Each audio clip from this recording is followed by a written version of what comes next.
ಶುಭೋದಯ, ಶುಭ ಮುಂಜಾನೆ. ದಿವ್ಯವಾದ, ಭವ್ಯವಾದ, ನಿತ್ಯವಾದ, ನಿತ್ಯ ನೂತನವಾದ, ಅತ್ಯಂತ ಸುಂದರವಾದ, ಅತ್ಯಂತ ಅದ್ಭುತವಾದ, ಅತ್ಯಂತ ಪವಿತ್ರವಾದ ನಮ್ಮ ಒಳಗೆ ಇರುವಂತಹ ಈ ದೇವಾಲಯಕ್ಕೆ ಎಲ್ಲರಿಗೂ ಪ್ರೀತಿಯ ಆತ್ಮೀಯ ಸ್ವಾಗತ. ನನ್ನ ಗುರುವಾಗಿರುವ ಕೇರಳದ ಕಾನಂಗಾಡಿನ ಆನಂದಾಶ್ರಮದ ಪಪ್ಪಾ ಸ್ವಾಮಿ ರಾಮದಾಸ್ ಹಾಗೂ ನನ್ನ ತಂದೆ ತಾಯಿಯರ ಚರಣಾರವಿಂದಗಳಲ್ಲಿ ಅನಂತ ಪ್ರಣಾಮಗಳು. ಇವತ್ತಿನಿಂದ ನಾವು ಭಗವದ್ಗೀತೆಯ 14ನೇ ಅಧ್ಯಾಯಕ್ಕೆ ಕಾಲಿಡ್ತಾ ಇದ್ದೇವೆ. 13 ಅಧ್ಯಾಯಗಳ ಅರ್ಥವನ್ನ ತಿಳಿದುಕೊಂಡಿದ್ದೇವೆ ತಕ್ಕ ಮಟ್ಟಿಗೆ. ಅದನ್ನ ಮತ್ತೆ ಮತ್ತೆ ಮನನ ಮಾಡಿಕೊಂಡು ನಮ್ಮ ಜೀವನದಲ್ಲಿ ಆಚರಿಸುವಂತಹ ಪ್ರಯತ್ನವನ್ನ ನಾವೆಲ್ಲರೂ ಮಾಡ್ತಾ ಇದ್ದೇವೆ. ಸ್ವಲ್ಪ ಸ್ವಲ್ಪ ನಿಧಾನವಾಗಿ ಆದರೂ ಇರಬಹುದು, ಆದ್ರೂ ಎಲ್ಲರೂ ಖಂಡಿತವಾಗಿಯೂ ಪ್ರಯತ್ನ ಮಾಡ್ತಾ ಇದ್ದಾರೆ ಅಂತ ಗೊತ್ತಿದೆ. ಈ ಅಧ್ಯಾಯದಲ್ಲಿ ಭಗವಂತ ಏನನ್ನ ಹೇಳಕ್ಕೆ ಇಷ್ಟಪಡ್ತಿದ್ದಾನೆ, ಏನನ್ನ ನಮ್ಗೆ ತಿಳಿಸಿಕೊಡ್ತಿದ್ದಾನೆ ಅಂತ ನೋಡೋಣ. ಹೆಸರು ಗುಣತ್ರಯ ವಿಭಾಗ ಯೋಗ. ಗುಣತ್ರಯ, 3 ಗುಣಗಳು. ತ್ರಯ ಅಂತ ಹೇಳಿದ್ರೆ 3 ಗುಣಗಳ ವಿಭಾಗ. ಈ 13ನೇ ಅಧ್ಯಾಯದಲ್ಲಿ ಕ್ಷೇತ್ರಜ್ಞ ಅಂತ ನೋಡಿದೆವು. ಪ್ರಕೃತಿ ಪುರುಷ ಅಥವಾ ಪುರುಷ ಪ್ರಕೃತಿ ಅಂತ ನೋಡಿದೆವು. ಪುರುಷ ಅಂತ ಹೇಳೋದು ಚೇತನ, ಪ್ರಕೃತಿ ಅಚೇತನ. ಪುರುಷ ನಿರ್ಗುಣ, ಪ್ರಕೃತಿ ಸಗುಣ. ಹಾಗೆಯೇ ಪುರುಷ ನಿರಾಕಾರ ಅಥವಾ ನಿರ್ವಿಕಾರ, ಹಾಗೆ ಪ್ರಕೃತಿ ಸವಿಕಾರ. ಎಲ್ಲ ವಿಕಾರಗಳನ್ನು ಒಳಗೂಡಿದೆ ಪ್ರಕೃತಿ. ಕೊನೆಯಲ್ಲಿ ಪುರುಷ ಅಂತ ಹೇಳೋದು ಸತ್ಯ, ಪ್ರಕೃತಿ ಅಂತ ಹೇಳೋದು ಮಿಥ್ಯ.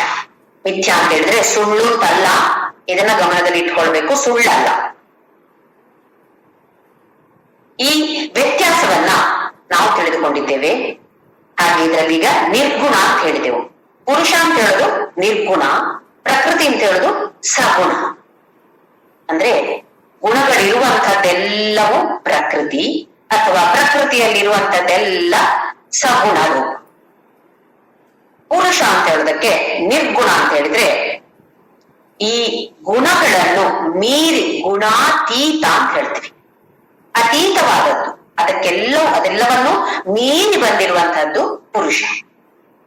ಹಾಗೆ ಈ ಅಧ್ಯಾಯದಲ್ಲಿ ಪರಮಾತ್ಮ ನಮಗೆ ಈ ಗುಣಗಳ ಬಗ್ಗೆ ಹೇಳ್ಕೊಡ್ತಿದ್ದಾನೆ. ಗುಣತ್ರಯ, 3 ಗುಣಗಳಿವೆ. ಸಾತ್ವಿಕ ಅಥವಾ ಸತ್ವ ಗುಣ, ರಜೋಗುಣ ಅಥವಾ ರಾಜಸಿಕ, ತಮಸ್ ಅಥವಾ ತಮೋಗುಣ ಅಥವಾ ತಾಮಸಿಕ ಗುಣ.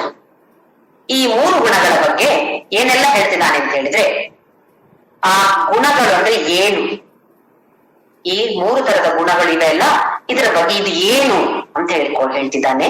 ಅಂದ್ರೆ ಡೆಫಿನೇಷನ್ ಅಂತ ಹೇಳ್ತೀವಿ ಅದು. ಆಮೇಲೆ ಇದು ಯಾವ ತರದಲ್ಲಿ ನಮ್ಮನ್ನ ಬಂಧಿಸುತ್ತೆ, ನಾವು ಬಂಧನಕ್ಕೆ ಒಳಗಾಗೋದು ಈ ಗುಣಗಳಿಂದಾಗಿ. ಯಾವ ರೀತಿಯ ಬಂಧನ ಅದು? ಈಗ ನಾವು ಬಂಧನ ಅಂತ ಹೇಳಿದ್ರೆ ಒಂದು ಏನು ಸರಪಳಿ ಅಂತ ಹೇಳ್ತೀವಿ. ಸರಪಳಿ ಹಾಕಿ, ಈಗ ನಾವು ಆನೆಯ ಕಾಲಿಗೆಲ್ಲ ಸರಪಳಿ ಹಾಕಿ ಇಟ್ಟುಕೊಂಡಿರ್ತೇವೆ ನಮ್ಮ ವಶದಲ್ಲಿ ಇರೋದಕ್ಕೋಸ್ಕರ.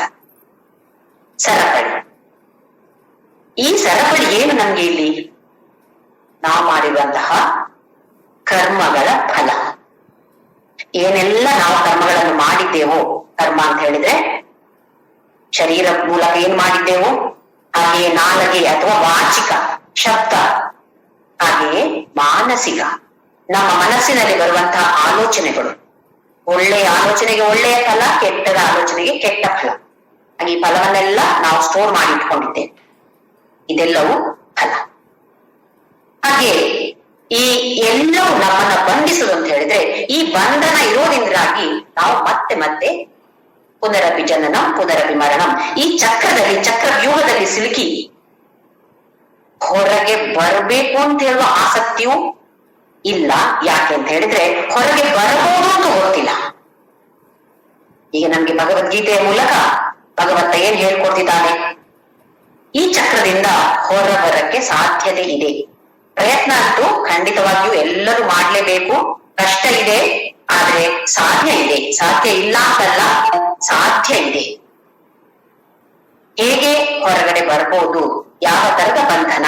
ಅದು ಬಂಗಾರದ ಬಂಧನ ಇರ್ಬೋದು, ಅಥವಾ ಕಬ್ಬಿಣದ ಬಂಧನ, ಸರಪಳಿ ಇರ್ಬೋದು. ಯಾವುದೇ ಆಗಿರ್ಲಿ, ಬಂಧನ ಅಂತ ಹೇಳಿದ್ರೆ ಬಂಧನವೇ.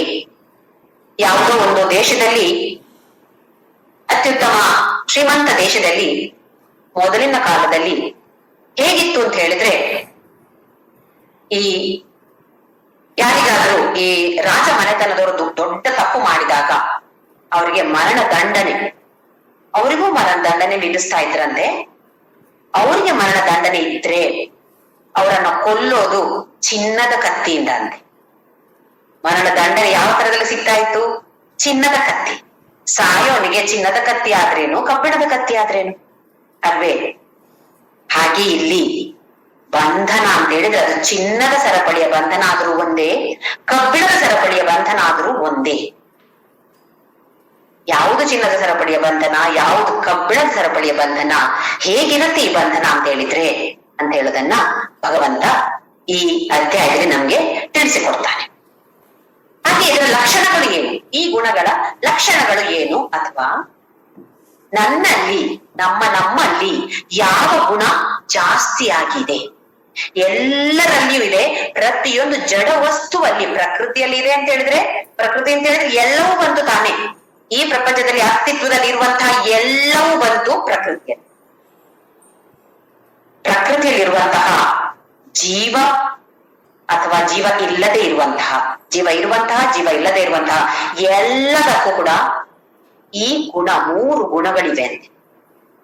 ಆದ್ರೆ ಅದು ಯಾವ ಪ್ರಪೋರ್ಷನ್ ಅಲ್ಲಿ ಇದೆ? ಕೆಲವರಿಗೆ ಸತ್ವಗುಣ ಜಾಸ್ತಿ ಇರ್ಬೋದು, ರಾಜಸಿಕ ಗುಣ ಸ್ವಲ್ಪ ಕಮ್ಮಿ, ಆಮೇಲೆ ತಮೋಗುಣ ತುಂಬಾ ಕಡಿಮೆ ಇರ್ಬೋದು. ಇಲ್ಲ ಕೆಲವರಿಗೆ ಜಾಸ್ತಿ ತಮೋಗುಣ, ಹಾಗೆ ಬೇರೆ ಬೇರೆ ಪ್ರಪೋರ್ಷನ್ ಅಲ್ಲಿ ಇರತ್ತೆ. ಆದ್ರೆ ಪ್ರತಿಯೊಂದು, ಈಗ ಒಂದು ನೀವು ಕುರ್ಚಿ ನೋಡಿ, ಒಂದು ಮೇಜು ನೋಡಿ, ಇಲ್ಲ ಒಂದು ಗೋಡೆ ನೋಡಿ, ಎಲ್ಲದಕ್ಕೂ ಕೂಡ ಈ 3 ಗುಣಗಳು ಖಂಡಿತವಾಗಿಯೂ ಇದ್ದೇ ಇದೆ. ಯಾಕೆಂತ ಹೇಳಿದ್ರೆ ಅದೆಲ್ಲವೂ ಪ್ರಕೃತಿ.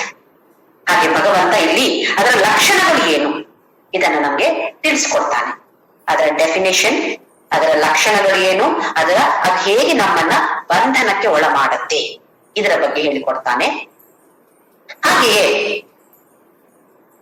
ಈ ಗುಣದಿಂದ, ಗುಣ ಜಾಸ್ತಿ, ಈಗ ಸತ್ವಗುಣ ಜಾಸ್ತಿ ಇದ್ದವರು, ಎಲ್ಲರಲ್ಲೂ ಇದ್ದೇ ಇರುತ್ತೆ ಎಲ್ಲ ಗುಣಗಳು, ಆದ್ರೆ ಒಬ್ಬೊಬ್ಬರಲ್ಲಿ ಒಂದೊಂದು ಗುಣ ಜಾಸ್ತಿ ಇರುತ್ತೆ.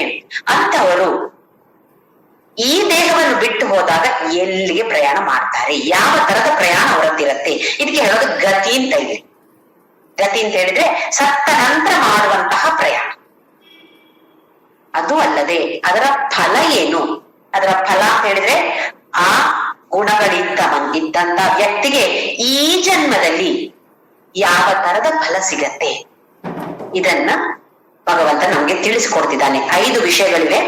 ಅದರ ಡೆಫಿನೇಷನ್ ಏನು, ಹಾಗೆ ಅದರ ಲಕ್ಷಣಗಳು ಏನು, ಅದು ಯಾವ ತರದಲ್ಲಿ ನಮ್ಮನ್ನ ಬಂಧನಕ್ಕೆ ಒಳ ಮಾಡುತ್ತೆ. ಹಾಗೆಯೇ ಗತಿ ಅಂದ್ರೆ ಸತ್ತ ನಂತರ ಆ ವ್ಯಕ್ತಿ ಯಾವ ತರದ ಪ್ರಯಾಣ, ಎಲ್ಲಿ ಪ್ರಯಾಣ ಮಾಡ್ತಾನೆ ಅಂತ ಹೇಳಿ. ಕೊನೆಯದಾಗಿ ಅದರ ಫಲ ಏನು ಅಂದ್ರೆ ಈ ಜೀವದಲ್ಲಿ ಇರುವಾಗಲೇ ಯಾವ ಯಾವ ಫಲಗಳನ್ನ ಅವನು ಅನುಭವಿಸ್ತಾನೆ, ಅದರ ಯಾವ ಗುಣಗಳ ಮೂಲಕ, ಯಾವ ಗುಣಗಳಿರುತ್ತೆಯೋ ಅದರ ಪ್ರಕಾರ ಯಾವ ಫಲಗಳನ್ನ ಅವನು ಉಣ್ಣುತ್ತಾನೆ ಅಂತ ಹೇಳಿ ಭಗವಂತ ತಿಳಿಸಿಕೊಡ್ತಾನೆ. ಹಾಗೆಯೇ ಇದನ್ನ 5ನೇ ಶ್ಲೋಕದಿಂದ 18ನೇ ಶ್ಲೋಕದವರೆಗೆ ಭಗವಂತ ಅದ್ಭುತವಾಗಿ ಸುಂದರವಾಗಿ ವರ್ಣಿಸ್ತಾನೆ.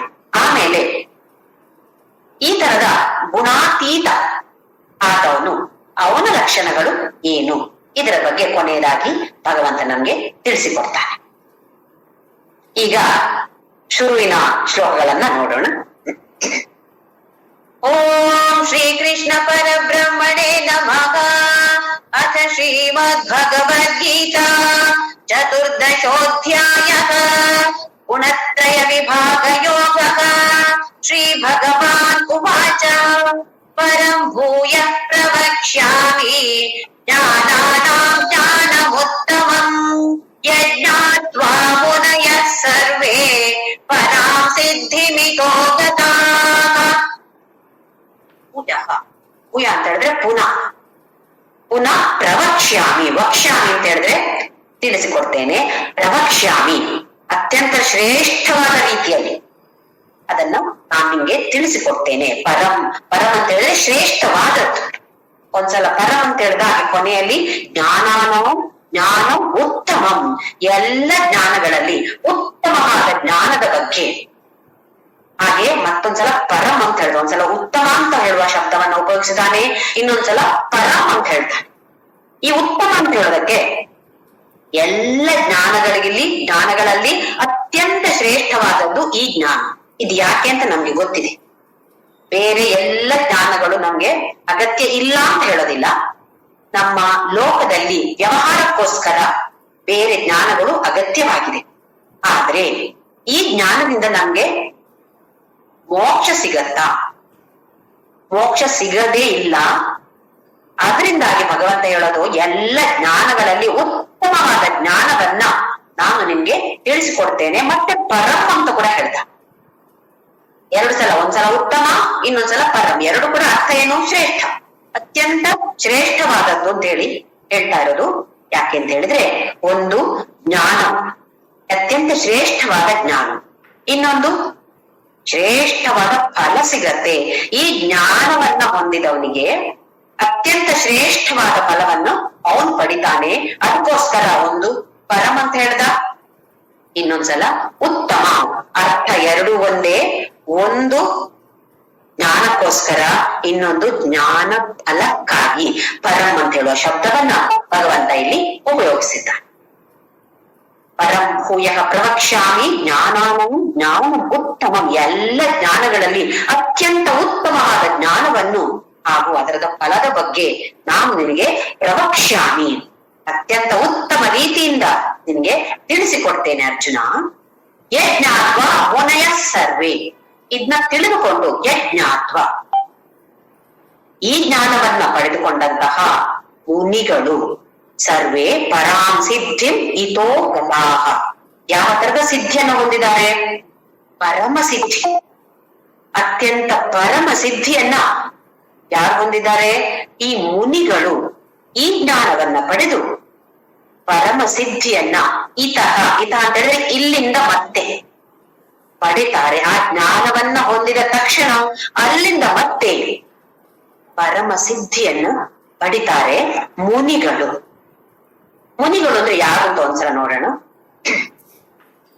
ಮುನಿ ಅಂತ ಹೇಳೋದು ಈ ಸಾಧನ ಚತುಷ್ಟಯ ಸಂಪತ್ತಿ ಅಂತ ಹೇಳ್ತಾರೆ. ಅದೇನಂತ ನೋಡೋಣ ಒಂದ್ಸಲ. ಅದನ್ನ ಯಾರು ಪಡೆದುಕೊಂಡಿದ್ದಾರೋ ಅವರಿಗೆ ಹೆಸರು ಮುನಿ. ಸಾಧನ ಚತುಷ್ಟಯ ಸಂಪತ್ತಿ, ಇದು ಉಪನಿಷತ್ತಿನ ಪ್ರಕಾರ ಅಥವಾ ವೇದಾಂತ ದೃಷ್ಟಿಯಿಂದ ನೋಡೋದಿದ್ರೆ ಸಾಧನ ಚತುಷ್ಟಯ ಸಂಪತ್ತಿ. ಚತುಷ್ಟಯ ಅಂತ ಹೇಳಿದ್ರೆ ನಾಲ್ಕಿರುವಂತಹದ್ದು. ಅದನ್ನ ಇಂಗ್ಲಿಷ್ ನಲ್ಲಿ 4 Ds ಅಂತ ಹೇಳ್ತಾರೆ. ಅದು ಡಿಸ್ಕ್ರಿಮಿನೇಷನ್, ಡಿಸ್ಪ್ಯಾಷನ್, ಆಮೇಲೆ ಡಿಸೈರ್, ಹಾಗೆ ಡಿಸಿಪ್ಲಿನ್. ಕನ್ನಡದಲ್ಲಿ ಅದು ಏನು ಅಂತ ನೋಡೋಣ. ಡಿಸ್ಕ್ರಿಮಿನೇಷನ್ ಅಂತ ಹೇಳಿದ್ರೆ ವಿವೇಕ, ಡಿಸ್ಪ್ಯಾಷನ್ ಅಂತ ಹೇಳಿದ್ರೆ ವೈರಾಗ್ಯ, ವಿವೇಕ ವೈರಾಗ್ಯ, ಆಮೇಲೆ ಡಿಸಿಪ್ಲಿನ್ ನಿಯಮಗಳು, ಆಮೇಲೆ ಡಿಸೈರ್ ಆಸೆ. ಆಸೆ ಬೇಡವೇ ಬೇಡ ಅಂತ ಹೇಳೋದಿಲ್ಲ, ಒಳ್ಳೇದಾದ ಆಸೆ ಇರಬೇಕು. ಲೌಕಿಕ ಕೋರಿಕೆಗಳನ್ನ ಬಿಟ್ಟು ಅಧ್ಯಾತ್ಮದಲ್ಲಿ ಆಸೆ ಇರಬೇಕು. ಆಸೆ ಇರುವ ಕಾರಣಕ್ಕೊಂದೇ ನಾವು ಸತ್ಸಂಗವನ್ನೆಲ್ಲ ಅಟೆಂಡ್ ಮಾಡಿ ನಾವು ಕಲಿತುಕೊಳ್ಳೋದು. ನನ್ಗೆ ಇದನ್ನು ಕಲಿತುಕೊಳ್ಬೇಕು ಅಂತ ಹೇಳುವ ಆಸೆ ಇದೆ. ಇಲ್ಲಿ ಯಾವ ಆಸೆ ಇರ್ಬೇಕು? ಯಾರಿಗೆ ಮುನಿ ಅಂತ ಹೇಳ್ತಾರೆ? ನನಗೆ ಮೋಕ್ಷ ಬೇಕು ಅಂತ ಹೇಳಿ ಯಾರಿಗಿದೆಯೋ ಅಂತಹ ಆಸೆ ಇರುವಂತ ಮನುಷ್ಯನಿಗೆ ಮುನಿ ಅಂತ ಹೆಸರು. ಬೇರೆ ಕಂಡೀಷನ್ಗಳು ಕೂಡ ಇದೆ, ಅದು ಒಂದೇ ಅಲ್ಲ. ವಿವೇಕ, ಏನು ವಿವೇಕ ಅಂತ ಹೇಳಿದ್ರೆ, ಈ ಪ್ರಪಂಚದಲ್ಲಿ ಯಾವುದು ಶಾಶ್ವತ, ಯಾವುದು ಅಶಾಶ್ವತ, ಯಾವುದು ಸತ್ಯ, ಯಾವುದು ಮಿಥ್ಯ, ಇದರ ಬಗ್ಗೆ ತಿಳುವಳಿಕೆ ಇದ್ರೆ ಅಂಥವನಿಗೆ ವಿವೇಕ ಜಾಗೃತವಾಗಿದೆ ಅಂತ ಹೇಳ್ತೀವಿ. ಈ ಪ್ರಪಂಚ ನಮ್ಮ ಕಣ್ಣೆದುರಿಗೆ ಕಂಡ್ರು ಇದು ಶಾಶ್ವತವೇ? ಈ ದೇಹ ಇದು ಶಾಶ್ವತವೇ? ಈ ಮನಸ್ಸು, ಈ ಬುದ್ಧಿ ಇದು ಶಾಶ್ವತವೇ? ಯಾವುದು ಶಾಶ್ವತ?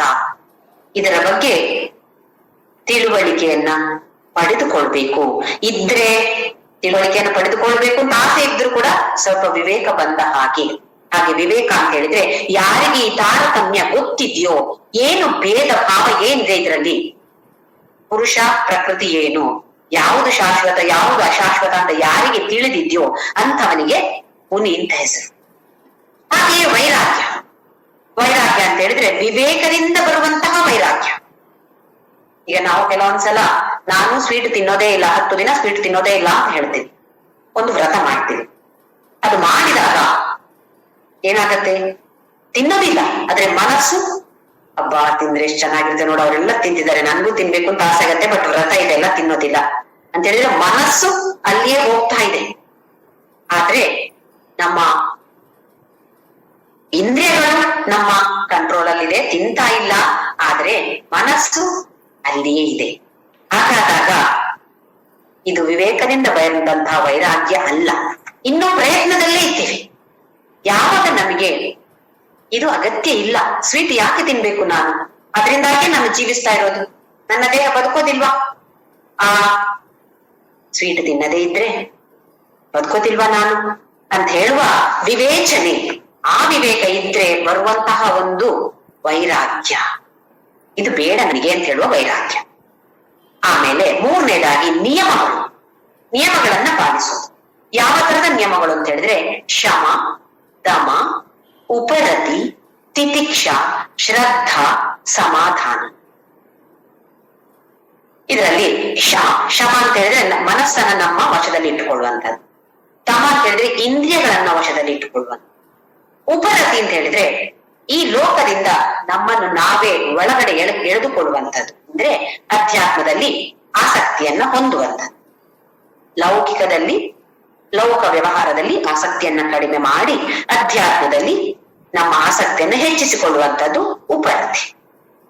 ಆಮೇಲೆ ತಿತಿಕ್ಷ, ನಾಲ್ಕನೇದಾಗಿ ತಿತಿಕ್ಷ ಅಂತ ಹೇಳಿದ್ರೆ ಸಹನೆ ಅಂತ ಹೇಳಿದ್ರೆ ನಮ್ಗೆ ಕೆಲವೊಂದ್ಸಲ ಹಬ್ಬ ಇದು ಭಾರಿ ಕಷ್ಟ ಇದೆ, ನನಗೆ ಆಗೋದೇ ಇಲ್ಲಪ್ಪ ಅಂತೇಳಿ ಬಿಟ್ಬಿಡ್ತೇವೆ ನಾವು. ಹಾಗಲ್ಲದೆ ತಾಳ್ಮೆಯಿಂದ ನನಗೆ ಇನ್ನೂ ಮುಂದಕ್ಕೆ ಹೋಗ್ಬೇಕು, ಒಂದು ವಿಲ್ ಪವರ್, ಧೃತಿ ಅಂತ ಹೇಳ್ತೀವಿ, ಅದೆಲ್ಲವೂ ಬರುತ್ತೆ ಈ ತಿತಿಕ್ಷದಲ್ಲಿ. ಸಹನೆಯಿಂದ ಮುಂದಕ್ಕೆ ಹೋಗುವಂತಹ ಆಸಕ್ತಿ. ಆಮೇಲೆ ಶ್ರದ್ಧೆ ಅಂದ್ರೆ ಗೊತ್ತಿದೆ ನಮ್ಗೆ, ಯಾವ ಕೆಲಸವನ್ನು ನಾವು ಮಾಡಿದ್ರು ಶ್ರದ್ಧೆಯಿಂದ ನಾವು ಮಾಡ್ಬೇಕಾಗ್ತದೆ. ಹಾಗೆ ಈ ಅಧ್ಯಾತ್ಮ ಪದದಲ್ಲಿ ಕೂಡ ಅತ್ಯಂತ ಶ್ರದ್ಧೆಯಿಂದ ಮುಂದಕ್ಕೆ ಹೋಗುವಂಥದ್ದು. ಕೊನೆಯದಾಗಿ ಸಮಾಧಾನ ಅಂತ ಹೇಳಿದ್ರೆ ದೃಷ್ಟಿ ಕೇಂದ್ರೀಕರಿಸಿಕೊಳ್ಳುವಂತಹ ಶಕ್ತಿ, ಅಂದ್ರೆ ಫೋಕಸ್ ಮಾಡುವಂತಹ, ಕಾನ್ಸಂಟ್ರೇಟ್ ಮಾಡುವಂತಹ ಶಕ್ತಿ. ಇದೆಲ್ಲ ಇರುವಂತಹ 6 ನಿಯಮಗಳನ್ನ ಪಾಲಿಸಬೇಕಾಗಿರುವಂತವನು ಮುನಿ. ಕೊನೆಯದಾಗಿ ಮುಮುಕ್ಷು ಆಗಿರ್ಬೇಕು. ಮೋಕ್ಷವೇ ನನಗೆ ಬೇಕಾಗಿರೋದು, ಇನ್ನು ಬೇರೆ ಏನು ಬೇಡ ನನಗೆ, ಮೋಕ್ಷವೇ ಬೇಕಾಗಿರೋದು. ಎಲ್ಲ ಹೇಗಿದೆ, ಇನ್ನು ಲೌಕಿಕದಲ್ಲಿ ಹಾಗಾಗ್ಲಿ ಹೀಗಾಗ್ಲಿ ಏನೆಲ್ಲ ಕೋರಿಕೆಗಳಿವೆ, ಅದೆಲ್ಲವನ್ನೂ ಬಿಟ್ಟು ನನಗೆ ಅಧ್ಯಾತ್ಮದಲ್ಲಿ ಮುಂದಕ್ಕೆ ಹೋಗಿ ನನ್ನ ಗುರಿ ಮೋಕ್ಷ ಮಾತ್ರ ಅಂತ ಯಾರಿಗಿರುತ್ತೋ ಅಂತವನಿಗೆ ಮುಮುಕ್ಷು ಅಂತ ಹೇಳ್ತೀವಿ. ಹಾಗೆ ಈ 4 ಇರುವಂತದ್ದು ವಿವೇಕ, ವೈರಾಗ್ಯ, ನಿಯಮಗಳು, ಮುಮುಕ್ಷು, ಇದು 4 ಕೂಡ ಇರುವಂತವನಿಗೆ ಮುನಿ ಅಂತ ಹೆಸರು. ಹಾಗೆ ಪರಮಾತ್ಮ ಏನ್ ಹೇಳ್ತಾನೆ, ವಿವೇಕವೂ ಬೇಕು, ವೈರಾಗ್ಯವೂ ಬೇಕು, ನಿಯಮಗಳನ್ನು ಪಾಲಿಸಬೇಕು, ಹಾಗೆಯೇ ಮೋಕ್ಷ ನನ್ನ ಗುರಿ ಅಂತ ಹೇಳುವ ಆಸೆ ಕೂಡ, ಆ ತರದ ಕೋರಿಕೆ ಕೂಡ ಇರಬೇಕು. ಅಂತಹ ಮುನಿಗಳಿಗೆ ಈ ಜ್ಞಾನ ಬಂದ ಮೇಲೆ ಪರಾಂ ಸಿದ್ಧಿಂ ಇತಃ ಗತಾಃ, ಅಂತಹ ಪರಮಸಿಯನ್ನು ಏನಿಲ್ಲಿ ಸಿದ್ಧಿ ಅಂತ ಹೇಳಿದ್ರೆ, ಕೆಲವರು ನೋಡಿ ಸಿದ್ಧಿ ಅಂತ ಹೇಳಿದ್ರೆ ನಮ್ಗೆ ನೀರಲ್ಲಿ ನಡಿಯಕ್ಕಾಗತ್ತೆ, ನಮ್ಗೆ ನಿಮ್ಮ ಮನಸ್ಸಲ್ಲಿ ಏನ್ ನಡೀತಾ ಇದೆ ನಂಗದು ಗೊತ್ತಾಗತ್ತೆ, ಅದು ನಮ್ಗೆ ಸಿದ್ಧಿ. ಈ ತರದ ಸಿದ್ಧಿ ಎಲ್ಲ ಏನು ಪ್ರಯೋಜನ ಇಲ್ಲ. ಅಂದ್ರೆ ಬರ್ಬಾರ್ದು ಅಂತ ಇಲ್ಲ, ಯಾಕಂದ್ರೆ ಅದೆಲ್ಲ ಒಂಥರ ಸೈಡ್ ಪ್ರಾಡಕ್ಟ್ ಆಗಿ ಬಂದೇ ಬಂದ್ರು ಅದಕ್ಕೆ ಗಮನ ಹರಿಸ್ಬಾರ್ದು. ಯಾರಿಗೆ ಮೋಕ್ಷವೇ ಗುರಿ ಅಂತ ಇರತ್ತೋ ಅವರಿಗೆ ಈ ತರದ ಬೇರೆ ಬೇರೆ ಚಿಕ್ಕ ಪುಟ್ಟ ಸಿದ್ಧಿಗಳ ಮೇಲೆ ಯಾವ ಆಸೆಯೂ ಇರೋದಿಲ್ಲ. ಒಂದೇ ಒಂದು ಬೇಕಾಗಿರೋದು, ಅದು ಪರಂ ಸಿದ್ಧಿ ಅಥವಾ ಪರಾಂ ಸಿದ್ಧಿ, ಅದು ಆ ಮೋಕ್ಷ ಮಾತ್ರ ಬೇಕು ಅಂತ ಆಸೆ ಇರುವಂತದ್ದು. ಮುಂದಿನ ಶ್ಲೋಕ 2ನೇದು. ಇದಂ ಜ್ಞಾನಮುಪಾಶ್ರಿತ್ಯ ಮಮ ಸಾಧನ್ಯಮಾಗತಾಃ ಸರ್ಗೇಪಿ ನೋಪಜಾಯಂತೆ ಪ್ರಲಯೇನ ವ್ಯಥಂತಿ ಚ. ಇದಂ ಜ್ಞಾನ ಉಪಾಶ್ರಿತ್ಯ, ಈ ಜ್ಞಾನವನ್ನ ಪಡೆದುಕೊಂಡ ಮೇಲೆ ಏನಾಗತ್ತೆ, ಇದರ ಫಲ ಏನು? 1ನೇ 2ನೇ ಶ್ಲೋಕದಲ್ಲಿ ಮತ್ತೆ ಭಗವಂತ ಆತ್ಮ ಮತ್ತೆ ಅನಾತ್ಮ ಇದರ ಬಗ್ಗೆ ಹೇಳ್ತಿದ್ದಾನೆ. ಅಥವಾ ಈ ಜ್ಞಾನವನ್ನ ಹೊಂದಿದವರ ಫಲ ಏನಿರತ್ತೆ, ಏನ್ ಸಿಗತ್ತೆ ಇದರ ಬಗ್ಗೆ ಹೇಳ್ತಿದ್ದಾನೆ. ಮಮ ಸಾಧರ್ಮ್ಯ ಆಗತ, ನನ್ನ ಸಧರ್ಮವನ್ನೇ ಅವರು, ನನ್ನ ಸ್ವರೂಪವನ್ನೇ ಅವರು ಹೊಂದುತ್ತಾರೆ. ಏನು ಭಗವಂತನ ಸ್ವರೂಪ ಅಂತ ಹೇಳಿದ್ರೆ, 1ನೇದಾಗಿ ಆನಂದವಾಗಿರೋದು, ಯಾವತ್ತೂ ಕೂಡ ಖುಷಿ ಖುಷಿಯಾಗಿರೋದು.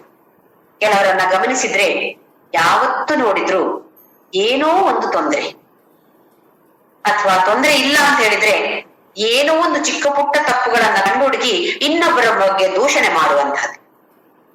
ಅಂತೂ ಸಂತೋಷದಲ್ಲಿ ಅವರು ಇರೋದಿಲ್ಲ, ಬೇರೆಯವರನ್ನು ಅವರು ಇರಕ್ಕೆ ಬಿಡೋದಿಲ್ಲ. ಈ ತರದ ಮನುಷ್ಯರು ಕೆಲವರು ಇರ್ತಾರೆ. ಇಲ್ಲಿ ಮಹಾ ಸಾಧರ್ಮ್ಯ ಅಂತ ಹೇಳಿದ್ರೆ 1ನೇದಾಗಿ ಆನಂದವಾಗಿರೋದು. ಯಾಕೆಂತ ಹೇಳಿದ್ರೆ ನಮ್ಗೆ ಗೊತ್ತಿದೆ, ಆತ್ಮನ್ಯೇ ಆತ್ಮನಾ ತುಷ್ಟ. ಈ ತುಷ್ಟಿ ಅಥವಾ ಸಂತೋಷ ಅಂತ ಹೇಳೋದು ಹೊರಗಡೆಯಿಂದ ಬರುವಂತದ್ದಲ್ಲ, ನನ್ನ ಒಳಗಡೆಯೇ ಇದೆ. ಇದನ್ನ ನಾವು ಅರಿತುಕೊಂಡು ಅನುಭವಿಸ್ಬೇಕು. ನನ್ನಲ್ಲಿಯೇ ನಾನು ಚಿದಾನಂದ ರೂಪ, ಚಿದೋಹಂ ಶಿವೋಹಂ ಶಿವೋಹಂ. ನಾನು ಚಿತ್, ಆನಂದ ರೂಪವಾದ ಚಿತ್ ನಾನು, ಶಿವ ನಾನು, ಮಂಗಲಮಯವಾದದ್ದು ನಾನು. ಇದನ್ನ ಅರಿತುಕೊಂಡಾಗ ಬೇರೆ ಹೊರಗಿನ ಪ್ರಪಂಚದ ಮೇಲೆ ನಾವು ಡಿಪೆಂಡ್ ಆಗಿರೋದಿಲ್ಲ, ಅಂದ್ರೆ ನಮ್ಗೆ ಅವಲಂಬಿಸಿಕೊಂಡಿರೋದಿಲ್ಲ. ನಮ್ಮ ಸಂತೋಷ ನಮ್ಮ ಕೈಯಲ್ಲೇ ಇದೆ, ಯಾವತ್ತೂ ನನ್ನಲ್ಲೇ ಇರತ್ತೆ. ಅದು ಅಂದ್ರೆ ಆನಂದ ಅಂತ ಹೇಳುದು ಪರಮಾತ್ಮ ಸ್ವರೂಪ. ಹಾಗೆ ಇದರಲ್ಲಿ ಮಮ ಸಾಧರ್ಮ್ಯಂ ಆಗತ ಅಂತ ಹೇಳಿದ್ರೆ ಯಾವತ್ತೂ ಸಂತೋಷದಲ್ಲಿ ಇರುವಂತವನಾಗ್ತಾನೆ. ಆಮೇಲೆ ಅಭಯ, ಇದು 2ನೇದು. ಅಭಯ ಅಂತ ಹೇಳಿದ್ರೆ ಭಯವೇ ಇಲ್ಲದೆ ಇರುವಂತದ್ದು. ನಮ್ಮಂತಹ ಜೀವಾತ್ಮರಿಗೆ ಅಥವಾ ಅಜ್ಞಾನಿಗಳಿಗೆ ಯಾವುದರ ಭಯ ಇಲ್ಲ ಹೇಳಿ? ಎಲ್ಲದರದ್ದು ಭಯವೇ ನಮ್ಗೆ. ಇನ್ನು ನೆಕ್ಸ್ಟ್ ಏನ್ ಫೋನ್ ಬರುತ್ತೋ ಅಂತ ಹೇಳುವ ಭಯ. ಫೋನ್ ಬಂದ್ರೆ ಏನೋ ಕೆಟ್ಟ ಸುದ್ದಿ ಬರುತ್ತೆ ಅಂತ ಅದೊಂದು ಭಯ.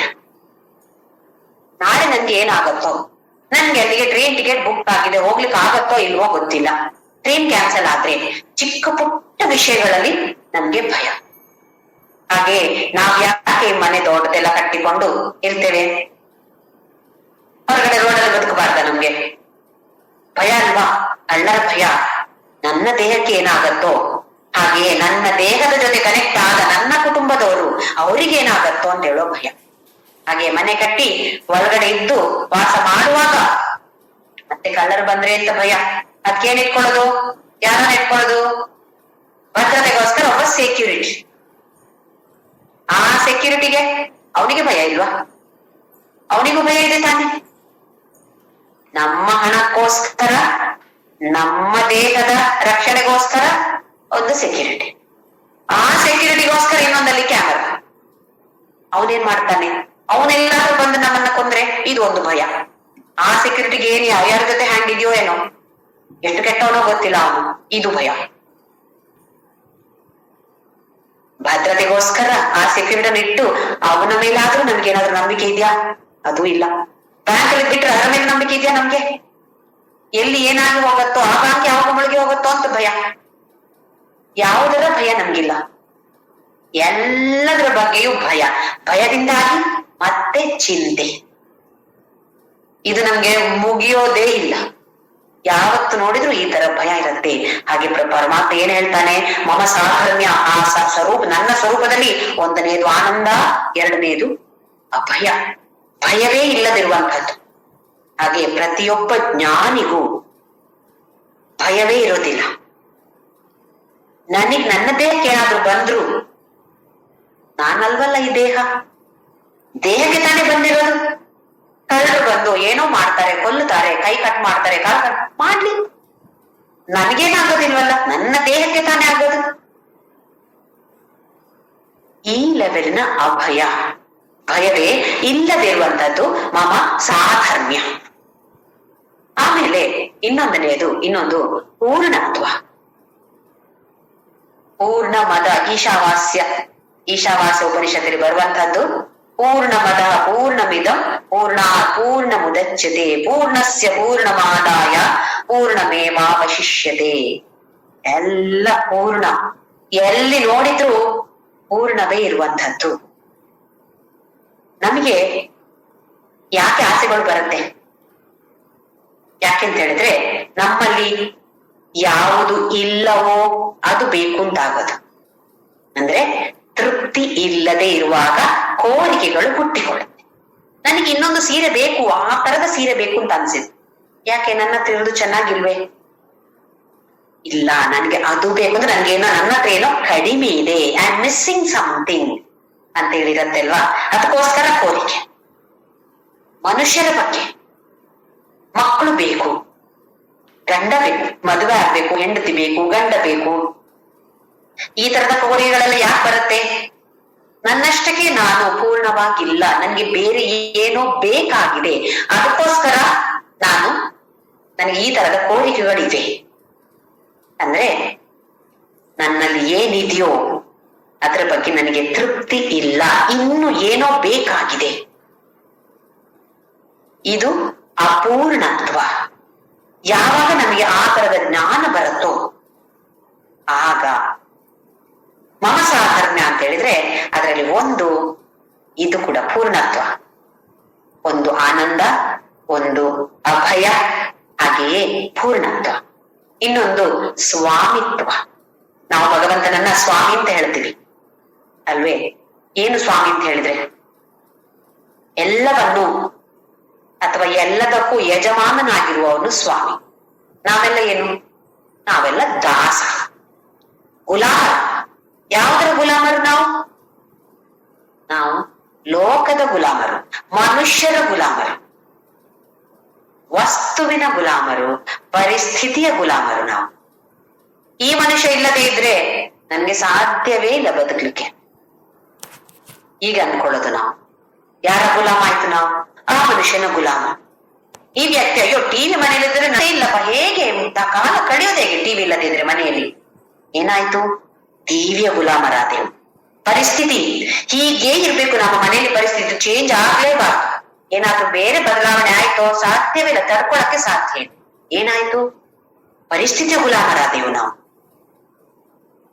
ಹಾಗಾಗದೆ ಎಲ್ಲದಕ್ಕೂ ನಾನೇ ಯಜಮಾನ, ನಾನೇ ಸ್ವಾಮಿ, ಗುಲಾಮ ಅಲ್ಲ ನಾನು ಅಂತ ಹೇಳುವ ಆ ಲೆವೆಲ್ಗೆ ಹೋಗುವಂಥದ್ದು ಮಮ ಸಾಧರ್ಮ್ಯ ಅಂತ ಹೇಳ್ತಾನೆ ಭಗವಂತ. ಹಾಗೆ ಯಾರಿಗೆಲ್ಲ ಇದಂ ಜ್ಞಾನ ಉಪಾಶ್ರಿತ್ಯ ಮಮ ಸಾಧರ್ಮ್ಯ ಆಗತಾಹ, ಈ ತರದ ನನ್ನ ಸ್ವರೂಪವನ್ನೇ ಅಂತಹ ಮುನಿಗಳು ಪಡೆದುಕೊಳ್ತಾರೆ. ಆಮೇಲೆ ಸರ್ಗೇಪಿ ನಾವುಪಜಾಯಂತೆ. ಸರ್ಗ ಅಂತ ಹೇಳಿದ್ರೆ ಮತ್ತೆ ಸೃಷ್ಟಿ. ನಾವುಪಜಾಯಂತೆ, ಮತ್ತೆ ಸೃಷ್ಟಿಯಲ್ಲಿ ಅವರು ಹುಟ್ಟಿ ಬರೋದಿಲ್ಲ. ಮತ್ತೆ ಮತ್ತೆ ಸೃಷ್ಟಿ ಆಗತ್ತೆ ಅಂತ ಹೇಳ್ತಾರಲ್ವಾ. ಯುಗಗಳು ಬದಲಾಗತ್ತೆ. ಯಾವುದೇ ಯುಗದಲ್ಲಿ ಆದ್ರೂ ಇಂತಹ ಜ್ಞಾನವನ್ನ ಪಡೆದವನು ಸರ್ಗೇ ಅಪಿ, ಮತ್ತೆ ಮುಂದೆ ಹುಟ್ಟೋದಿಲ್ಲ ಅಂತ ಹೇಳಿದ್ರೆ ಮುಂದಿನ ಜನ್ಮ ಮಾತ್ರ ಅಲ್ಲ, ಇನ್ನೊಂದು ಸೃಷ್ಟಿ, ಇನ್ನೊಂದು ಯುಗದಲ್ಲಿ ಆಗುವಂತ ಮತ್ತೊಂದು ಸೃಷ್ಟಿ ಬರುತ್ತೆ. ಅದರಲ್ಲಿ ಕೂಡ ಸರ್ಗೇ ಅಪಿ, ಅಲ್ಲಿ ಕೂಡ ನಾವುಪಜಾಯಂತೆ, ಮತ್ತೆ ಅವನು ಹುಟ್ಟಿ ಬರೋದಿಲ್ಲ. ಪ್ರಳಯೇ ನಾವ್ಯಥಂತಿಚ, ಪ್ರಳಯ ಆದಾಗ ಏನು ಭಯ ಪಡೋದಿಲ್ಲ. ಯಾಕೆ? ಅವನಿಗೆ ಆ ಜ್ಞಾನ ಬಂದಾಗಿದೆ.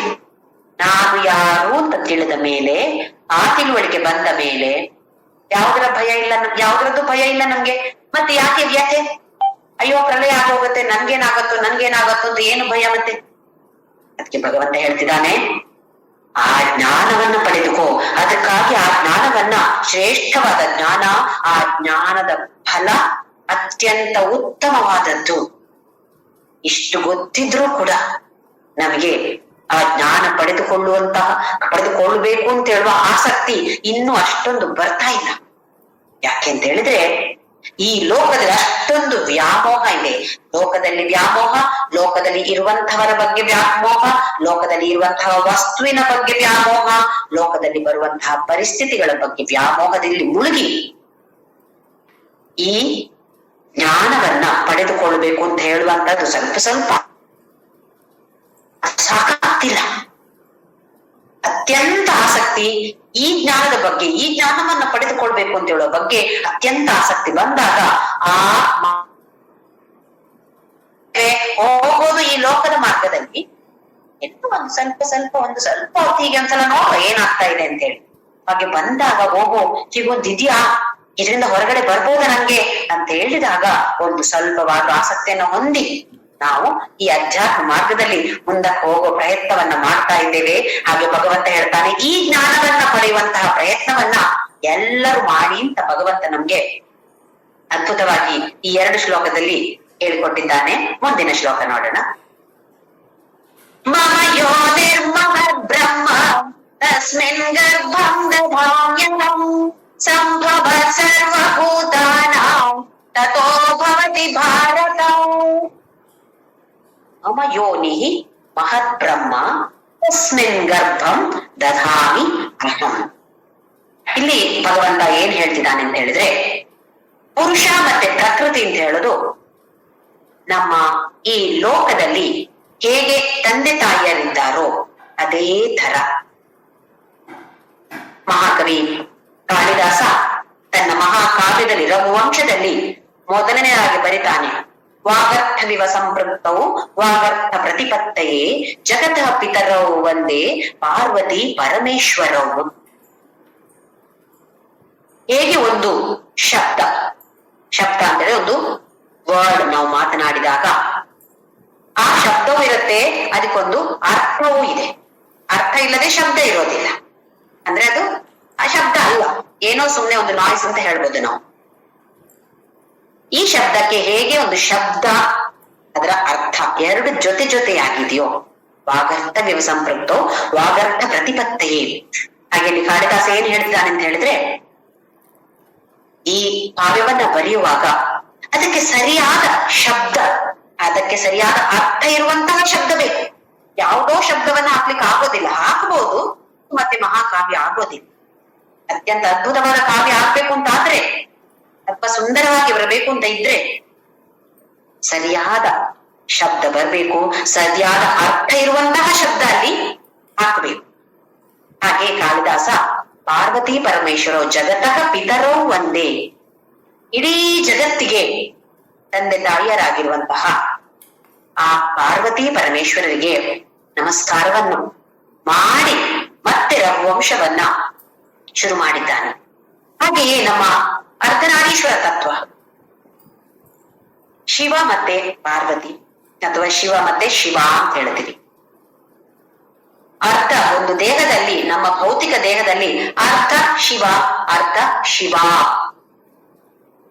ಹಾಗೆಯೇ ವಿಷ್ಣು ಮತ್ತೆ ಲಕ್ಷ್ಮಿಯನ್ನ ನೋಡಿದ್ರೆ, ಲಕ್ಷ್ಮಿ ಎಲ್ಲಿ ವಾಸ ಮಾಡ್ತಾಳೆ? ಶ್ರೀನಿವಾಸ. ಏನು ಶ್ರೀನಿವಾಸ ಅಂದ್ರೆ?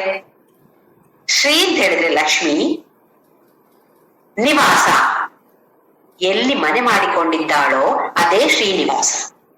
ಎಲ್ಲಿ ಮನೆ ಮಾಡಿಕೊಂಡಿದ್ದಾಳೆ ಅವಳು? ಆ ವಿಷ್ಣುವಿನ ಹೃದಯದಲ್ಲಿ ವಾಸ ಮಾಡಿದ್ದಾಳೆ ಲಕ್ಷ್ಮಿ. ಹಾಗಾಗಿ ನಿವಾಸ ಅಂತ ಹೆಸರು. ಹೃದಯ ದೇಹದ ಒಂದು ಭಾಗವೇ, ಅತ್ಯಂತ ಮುಖ್ಯವಾದ ಭಾಗ. ಹಾಗೆಯೇ ಬ್ರಹ್ಮ ಮತ್ತೆ ಸರಸ್ವತಿಯನ್ನು ನೋಡಿದ್ರೆ, ಸರಸ್ವತಿ ಎಲ್ಲಿ ವಾಸ ಮಾಡ್ತಾಳೆ? ಬ್ರಹ್ಮನ ನಾಲಿಗೆಯಲ್ಲಿ ವಾಸ ಮಾಡ್ತಾಳೆ ವಾಣಿ. ಆ ಸರಸ್ವತಿ ಅಂತ ಹೇಳಿದ್ರೆ ಬೇರೆ ಬೇರೆ ಅಲ್ಲ, ತಂದೆ ತಾಯಿ ಅಂತ ಹೇಳೋದು ಬೇರೆ ಬೇರೆ, ಭೌತಿಕ ದೇಹವಾಗಿ ಬೇರೆ ಬೇರೆ ಇರ್ಬೋದು, ಆದ್ರೆ ಒಂದೇ ಒಂದು ಕಾಯಿನಿನ ಎರಡು ಭಾಗ, ಎರಡು ಮುಖಗಳು ಅಂತ ಹೇಳಿದ್ವಿ. ಹಾಗೆ ಅದನ್ನೇ ಇಲ್ಲಿ ಪರಮಾತ್ಮ ಹೇಳ್ತಾ ಇರೋದು, ಮಮ ಯೋನಿಹಿ ಮಹದ್ ಬ್ರಹ್ಮ. ಇನ್ನೊಂದು ಆದಿಶಂಕರಾಚಾರ್ಯರು ಬರೆದಿರುವಂತಹ ದೇವಿಯನ್ನ ವರ್ಣಿಸಿರುವಂತಹ, ಭವಾನಿಯನ್ನ ವರ್ಣಿಸಿರುವಂತಹ ಅತ್ಯಂತ ಅದ್ಭುತವಾದ 100 ಶ್ಲೋಕಗಳನ್ನ ಒಳಗೂಡಿರುವಂತಹ ಸೌಂದರ್ಯ ಲಹರಿ. ಇದರಲ್ಲಿ ಕೂಡ ಮೊದಲನೇ ಶ್ಲೋಕದಲ್ಲಿ ಶಿವಶಕ್ತ್ಯಾಯುಕ್ತೋ ಯದಿ ಭವತಿ ಶಕ್ತ ಪ್ರಭವಿತುಂ ನ ಚೇದೇವಂ ದೇವೋ ನ ಖಲು ಕುಶಲ ಸ್ಪಂದಿತುಮಪಿ ಅತಸ್ತ್ವಾಮಾರಾಧ್ಯ ಹರಿಹರ ವಿರಿಂಚಾದಿಭಿರಪಿ ಪ್ರಣಂತುಂ ಸ್ತೋತುಂ ಕಥಮ ಕೃತ ಪುಣ್ಯ ಪ್ರಭವತಿ. ಅಂದ್ರೆ ಶಿವ ಶಕ್ತಿಯ ಜೊತೆ ಕೂಡಿದ್ರೆ ಮಾತ್ರ ಏನೋ ಪ್ರಯೋಜನ ಆಗತ್ತೆ, ಇಲ್ಲದೆ ಇದ್ರೆ ಆ ಶಿವ ಹೀಗೆ ಅಲ್ಲಾಡಕ್ಕೂ ಆಗೋದಿಲ್ಲ ಅಂತ ಹೇಳ್ತಿದ್ದಾರೆ, ಅದ್ಭುತವಾಗಿ ಹೇಳ್ತಿದ್ದಾರೆ. ಆ ದೇವಿಯಿಂದಾಗಿ, ತಾಯಿಯಿಂದಾಗಿ ಬ್ರಹ್ಮ, ವಿಷ್ಣು, ರುದ್ರ ಎಲ್ಲರೂ ಕೆಲಸ ಮಾಡ್ತಿದ್ದಾರೆ. ಅದನ್ನೇ ಇಲ್ಲಿ ಭಗವಂತ ಅದ್ಭುತವಾಗಿ ಹೇಳ್ತಿದ್ದಾನೆ. ಮಮ ಯೋನಿಹಿ ಮಹತ್ ಬ್ರಹ್ಮ. ಇಲ್ಲಿ ಬ್ರಹ್ಮ ಅಂತ ಹೇಳಿದ್ರೆ ಪ್ರಕೃತಿ ಅಥವಾ ಮಾಯ, ಸೃಷ್ಟಿಕರ್ತ ಬ್ರಹ್ಮ ಅಲ್ಲ. ಬ್ರಹ್ಮ ಅಂತ ಹೇಳಿದ್ರೆ ಯಾವುದು ಅತ್ಯಂತ ದೊಡ್ಡ ವಿಶಾಲವಾಗಿರುವಂತಹದ್ದು ಬ್ರಹ್ಮ. ಮಮ ಯೋನಿಹಿ ಮಹತ್ ಬ್ರಹ್ಮ. ಯಾರು ಈ ಯೋನಿ ಅಂತ ಹೇಳುದು? ನನ್ನ ಯೋನಿ ಅಂತ ಹೇಳಿದ್ರೆ ಯಾರಿದು? ಅದು ಮಹತ್ತರವಾದ ಬ್ರಹ್ಮ, ಅತ್ಯಂತ ಅದ್ಭುತವಾದ, ಅತ್ಯಂತ ವಿಶಾಲವಾದ, ಅತ್ಯಂತ ಹಿರಿಯದಾದ ಯೋನಿ. ಅದು ಪ್ರಕೃತಿ ಅಥವಾ ಮಾಯೆ. ಮಮ ಯೋನಿ ಮಹದ್ ಬ್ರಹ್ಮ ತಸ್ಮಿನ್ ಗರ್ಭಂ ದಧಾಮಿ ಅಹಂ. ಹೇಗೆ ತಂದೆ ತಾಯಿಯರ ಸಂಯೋಗದಿಂದ ಮಗು ಹುಟ್ಟುತ್ತೆಯೋ ಅದೇ ತರ ಇಲ್ಲಿ ಭಗವಂತ ಏನ್ ಹೇಳ್ತಿದ್ದಾನೆ? ಆ ಗರ್ಭದಲ್ಲಿ, ಆ ಪ್ರಕೃತಿಯಲ್ಲಿ, ಆ ಮಾಯೆಯಲ್ಲಿ ನಾನು ಗರ್ಭವನ್ನ ದಧಾಮಿ, ಬೀಜವನ್ನ ಇಲ್ಲಿ ಬಿತ್ತುತ್ತಾ ಇದ್ದೇನೆ. ಎಲ್ಲಿ? ಆ ಪ್ರಕೃತಿಯಲ್ಲಿ. ಪುರುಷ ಈ ಪ್ರಕೃತಿಯಲ್ಲಿ ಬೀಜವನ್ನ ದಧಾಮಿ, ನಾನು ಕೊಡ್ತಾ ಇದ್ದೇನೆ. ಅಂದ್ರೆ ಆ ಸೃಷ್ಟಿ ಮಾಡುವಂತಹ ಶಕ್ತಿ, ಅದನ್ನ ಪ್ರಕೃತಿಗೆ ಆ ಪುರುಷ ಕೊಟ್ಟು ಬಿಡ್ತಾನೆ. ಆಮೇಲೆ ಕೊಟ್ಟ ಮೇಲೆ ಪುರುಷ ಅಲ್ಲಿ ಅಗತ್ಯ ಇಲ್ಲ. ಆಮೇಲೆ ಮಾಡೋದೆಲ್ಲ ಪ್ರಕೃತಿ. ಹೇಗೆ ನಮ್ಮ ಲೌಕಿಕ ಜೀವನದಲ್ಲಿ ತಂದೆ ತಾಯಿ ಅಥವಾ ದಂಪತಿಗಳಿಬ್ಬರ ಸಂಯೋಗದಿಂದ ಆ ಬೀಜ ತಾಯಿಯ ಗರ್ಭದಲ್ಲಿ ಬಿತ್ತಿದಾಗ ತನ್ನಷ್ಟಕ್ಕೆ ತಾನಾಗೆ 9-10 ತಿಂಗಳಲ್ಲಿಯೂ ಆ ಮಗು ಹುಟ್ಟಿ ಬರುತ್ತೆ. ಅದೇ ತರ ಇಲ್ಲಿ ಕೂಡ ಈ ಪರಮಾತ್ಮ ಅಥವಾ ಪುರುಷ ತನ್ನ ಪ್ರಕೃತಿಯಲ್ಲಿ ಅಥವಾ ತನ್ನ ಮಾಯೆಯಲ್ಲಿ ಈ ಗರ್ಭದಲ್ಲಿ ಬೀಜವನ್ನ ಬಿತ್ತುತ್ತಾನೆ. ಆಮೇಲೆ ಪುರುಷ ಸುಮ್ಮನೆ ಇರ್ತಾನೆ. ಆಮೇಲೆ ಸಂಭವ ಸರ್ವಭೂತಾನ, ಇದೇ ತರದಲ್ಲಿ ಎಲ್ಲ ಭೂತಗಳು ಕೊಳ್ಳುತ್ತವೆ. ಈ ಲೋಕದಲ್ಲಿ ನೋಡಿದ್ರೆ ಈಗ ನಮ್ಗೆ ತಂದೆ ತಾಯರಾಗಿ ಯಾರನ್ನ ಹುಟ್ಟಿಸಿದೆವು? ಮತ್ತಿನ್ನು ಮನುಷ್ಯರೇ ತಾನೇ ಹುಟ್ಟಿದ್ದು. ಆದ್ರೆ ಅವರು ಜಗತಃ ಪಿತರೋ ಒಂದೇ ಪಾರ್ವತಿ ಪರಮೇಶ್ವರೋ. ಯಾರಿಗೆ ತಂದೆ ತಾಯಿ? ಅವ್ರು ಯಾರಿಗೆ ತಂದೆ ತಾಯಿ ಅಲ್ಲ, ಎಲ್ಲರಿಗೂ. ಪ್ರಾಣಿ ಇರ್ಬೋದು, ಮನುಷ್ಯರಿರ್ಬೋದು, ಪಶು ಪಕ್ಷಿಗಳಿರ್ಬೋದು, ಹಾಗೆ ಯಾವುದೇ ಜಡ ವಸ್ತುಗಳಿರ್ಬೋದು, ಅಥವಾ ಗಿಡ ಮರಗಳಿರ್ಬೋದು, ನದಿ ಪರ್ವತಗಳಿರ್ಬೋದು, ಎಲ್ಲದಕ್ಕೂ ತಂದೆ ತಾಯಿಯಾಗಿರುವಂತಹದ್ದು ಪುರುಷ ಮತ್ತೆ ಪ್ರಕೃತಿ. ಇಲ್ಲಿ ಭಗವಂತ ಸೃಷ್ಟಿಯ ಬಗ್ಗೆ ಮತ್ತೆ ಹೇಳ್ತಿದ್ದಾನೆ. 13ನೇ ಅಧ್ಯಾಯದಲ್ಲಿ ತಿಳಿಸಿಕೊಟ್ಟಿದ್ದಾನೆ. 7ನೇ ಅಧ್ಯಾಯದಲ್ಲಿ ಭೂಮಿರಾಪೋ ನಲೋ ವಾಯು ಕಮ್ಮನೋ ಬುದ್ಧಿರೇವಚ ಅಹಂಕಾರ ಇತಿಯಮ್ಮೆ ಭಿನ್ನ ಪ್ರಕೃತಿರಷ್ಟದ. ಆಮೇಲೆ ಅಪರೇಯ ಮಿತಸ್ತ್ವನ್ಯ ಪ್ರಕೃತಿ ವಿದ್ಧಿ ಮೇ ಪರಾಂ ಜೀವಭೂತ. ಅಂದ್ರೆ ಪ್ರಕೃತಿಯಲ್ಲಿ ಪರ ಪ್ರಕೃತಿ, ಇನ್ನೊಂದು ಅಪರ ಪ್ರಕೃತಿ ಅಂತ ಭಗವಂತ ಹೇಳಿದ್ದಾನೆ. 7ನೇ ಅಧ್ಯಾಯದಲ್ಲಿ 4ನೇ ಮತ್ತೆ 5ನೇ ಶ್ಲೋಕ. ಒಂದು ಅಪರ ಪ್ರಕೃತಿ, 8 ವಿಧಗಳಲ್ಲಿ ಇರುವಂತದ್ದು ಅಪರ ಪ್ರಕೃತಿ. ಆಮೇಲೆ ಪರ ಪ್ರಕೃತಿ ಅಂತ ಇದೆ, ಅದು ಕೂಡ ನಾನೇ. ಏನದು ಪರ ಪ್ರಕೃತಿ ಅಂತ ಹೇಳಿದ್ರೆ ಪುರುಷ. 13ನೇ ಅಧ್ಯಾಯದಲ್ಲಿ ಅದನ್ನೇ ಕ್ಷೇತ್ರಜ್ಞ ಪುರುಷ ಪ್ರಕೃತಿ ಅಂತ ಹೇಳಿ ಭಗವಂತ ವರ್ಣಿಸಿದ್ದಾನೆ. ಪುರುಷ ಪ್ರಕೃತಿಗೆ ವ್ಯತ್ಯಾಸ ಎಲ್ಲರಿಗೂ ಗೊತ್ತಾಗಿದೆ. ಪುರುಷ ಅಂತ ಹೇಳಿದ್ರೆ ಚೇತನ, ಪ್ರಕೃತಿ ಅಂತ ಹೇಳಿದ್ರೆ ಜಡ. ಆದ್ರೆ ಈ ಪ್ರಕೃತಿ ಪುರುಷನಿಂದ ಚೇತನವನ್ನ ಪಡೆದುಕೊಂಡು ತನ್ನದೇ ಚೇತನದ ಇದ್ದ ಹಾಗೆ ನಮಗೆ ಕಾಣಿಸುತ್ತೆ. ನಮ್ಮ ಈ ದೇಹವನ್ನ ನೋಡಿದ್ರೆ, ಗಮನಿಸಿದ್ರೆ, ದೇಹ ನಿಜವಾಗ ನೋಡಿದ್ರೆ ಜಡ. ಈ ಪುರುಷನಿಂದ ಆ ಶಕ್ತಿಯನ್ನ ಪಡೆದುಕೊಂಡು ಮನಸ್ಸು, ಬುದ್ಧಿ, ದೇಹ, ಇಂದ್ರಿಯಗಳು ಎಲ್ಲ ಕೆಲಸ ಮಾಡ್ತಾ ಇದೆ. ಹೇಗೆ? ಓಹೋ, ನನಗೆ ಆ ಶಕ್ತಿ ಇದೆಯೇನೋ ಅಂತ ಹೇಳುವ ಅಂತಹ ಭಾವನೆ ಬರುವಷ್ಟು ಕೆಲಸ ಮಾಡ್ತಾ ಇದೆ. ನಿಜವಾಗಿ ಆದ್ರೂ ಈ ದೇಹ, ಮನಸ್ಸು, ಬುದ್ಧಿ, ಇಂದ್ರಿಯಗಳು ಎಲ್ಲ ಜಡ. ಅದು ಪುರುಷನಿಂದ ಶಕ್ತಿಯನ್ನ ಪಡೆದುಕೊಂಡು ಕೆಲಸ ಮಾಡುವಂಥದ್ದು. ಆ ಪಡೆಯುವಂತ ಶಕ್ತಿ ಇದೆಯಲ್ಲ, ಅದಕ್ಕೆ ಹೆಸರು ಚಿದಾಭಾಸ.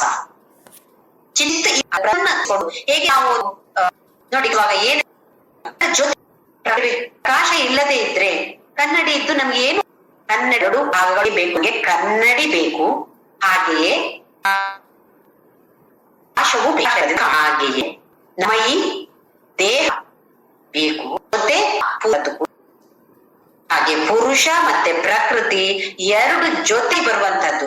ಬರೇ ವಿದ್ಯುತ್ ಶಕ್ತಿ ಇದ್ರೂ ಪ್ರಯೋಜನ ಇಲ್ಲ, ಅದಕ್ಕೆ ಬೇಕಾದ ಉಪಕರಣ, ಯಾವುದು ಉಪಕರಣ ಪ್ರಯೋಜನ ಇಲ್ಲ.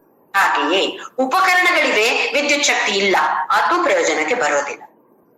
ಬರೇ ಪುರುಷ ಇಲ್ಲ, ಬರೇ ಪ್ರಕೃತಿ ಪ್ರಯೋಜನ ಇಲ್ಲ. ಪುರುಷ ಪ್ರಕೃತಿ ಜೊತೆಯಾಗಿ ಬಂದಾಗ ಮಾತ್ರ ನಮಗೆ ಪ್ರಯೋಜನಕ್ಕೆ ಸಿಗತ್ತೆ. ಹಾಗೆ ಅಂತ ಹೇಳಿ ಪುರುಷ ಮತ್ತೆ ಪ್ರಕೃತಿ ಎರಡರ ಮಿಕ್ಸ್ಚರ್ ಅದು. ಅದನ್ನೇ ಇಲ್ಲಿ ಭಗವಂತ ಹೇಳ್ತಿದ್ದಾನೆ. ಈಶ್ವರ ಅಂತ ಹೇಳಿದ್ರೆ ಪುರುಷ ಪ್ರಕೃತಿ, ಮತ್ತೆ ನಾವು ಕೂಡ ಅಷ್ಟೇ ತಾನೆ. ಪುರುಷ ಮತ್ತೆ ಪ್ರಕೃತಿ ಎರಡು ಇರುವಂತಹ ಮಿಕ್ಸ್ಚರೇ ಇಡೀ ಇರುವಂತಹದ್ದು. ಪುರುಷನಿಂದ ಬಂದಿರುವಂತದ್ದು ಇರ್ಬೋದು, ಆದ್ರೆ ಎರಡು ಮಿಕ್ಸ್ಚರ್ ಇದ್ರೆ ಮಾತ್ರ ನಮಗೆ ಲೋಕದಲ್ಲಿ ಏನಾದ್ರೂ ವ್ಯವಹಾರಕ್ಕೆ ಸಿಗತ್ತೆ. ಇಲ್ಲದೆ ಇದ್ರೆ ಏನು ಪ್ರಯೋಜನ ಆಗೋದಿಲ್ಲ. ಹಾಗೆ ತಂದೆ ತಾಯಿಯರು ಅವರ ಕೆಲವೊಂದು ಗುಣಗಳು ಮಗುವಿನಲ್ಲಿ ಬರುತ್ತೆ ಅಲ್ವೇ. ನಾವು ಹೇಳ್ತೀವಿ ಕೆಲವರನ್ನ ನೋಡಿದಾಗ, ಓ ನಿನ್ನ ಅಪ್ಪನ ನೋಡಿದ ಹಾಗೆ ಆಗತ್ತೆ ನಿನ್ನ ನೋಡಿದ್ರೆ, ಅಥವಾ ನೀನ್ ಮಾತಾಡೋ ಸ್ಟೈಲ್ ನೋಡಿದ್ರೆ ನಿನ್ನ ಅಮ್ಮನೇ ನಡೆಯೋ ಸ್ಟೈಲು. ಇದ್ರ ನಾವು ಹೇಳಲ್ವಾ, ಕೆಲವು ಗುಣಗಳನ್ನು ನಮ್ಗೆ ಬಂದೇ ಬರುತ್ತೆ, ಅದಕ್ಕೆ ಹೆರಿಡಿಟರಿ ಆಗಿ ಬರುತ್ತೆ ಅಂತ ಹೇಳ್ತೀವಿ. ಹಾಗಾದ್ರೆ ನಮ್ಮ ನಿಜವಾದ ತಂದೆ ತಾಯಿ ಯಾರು? ಪುರುಷ ಮತ್ತೆ ಪ್ರಕೃತಿ.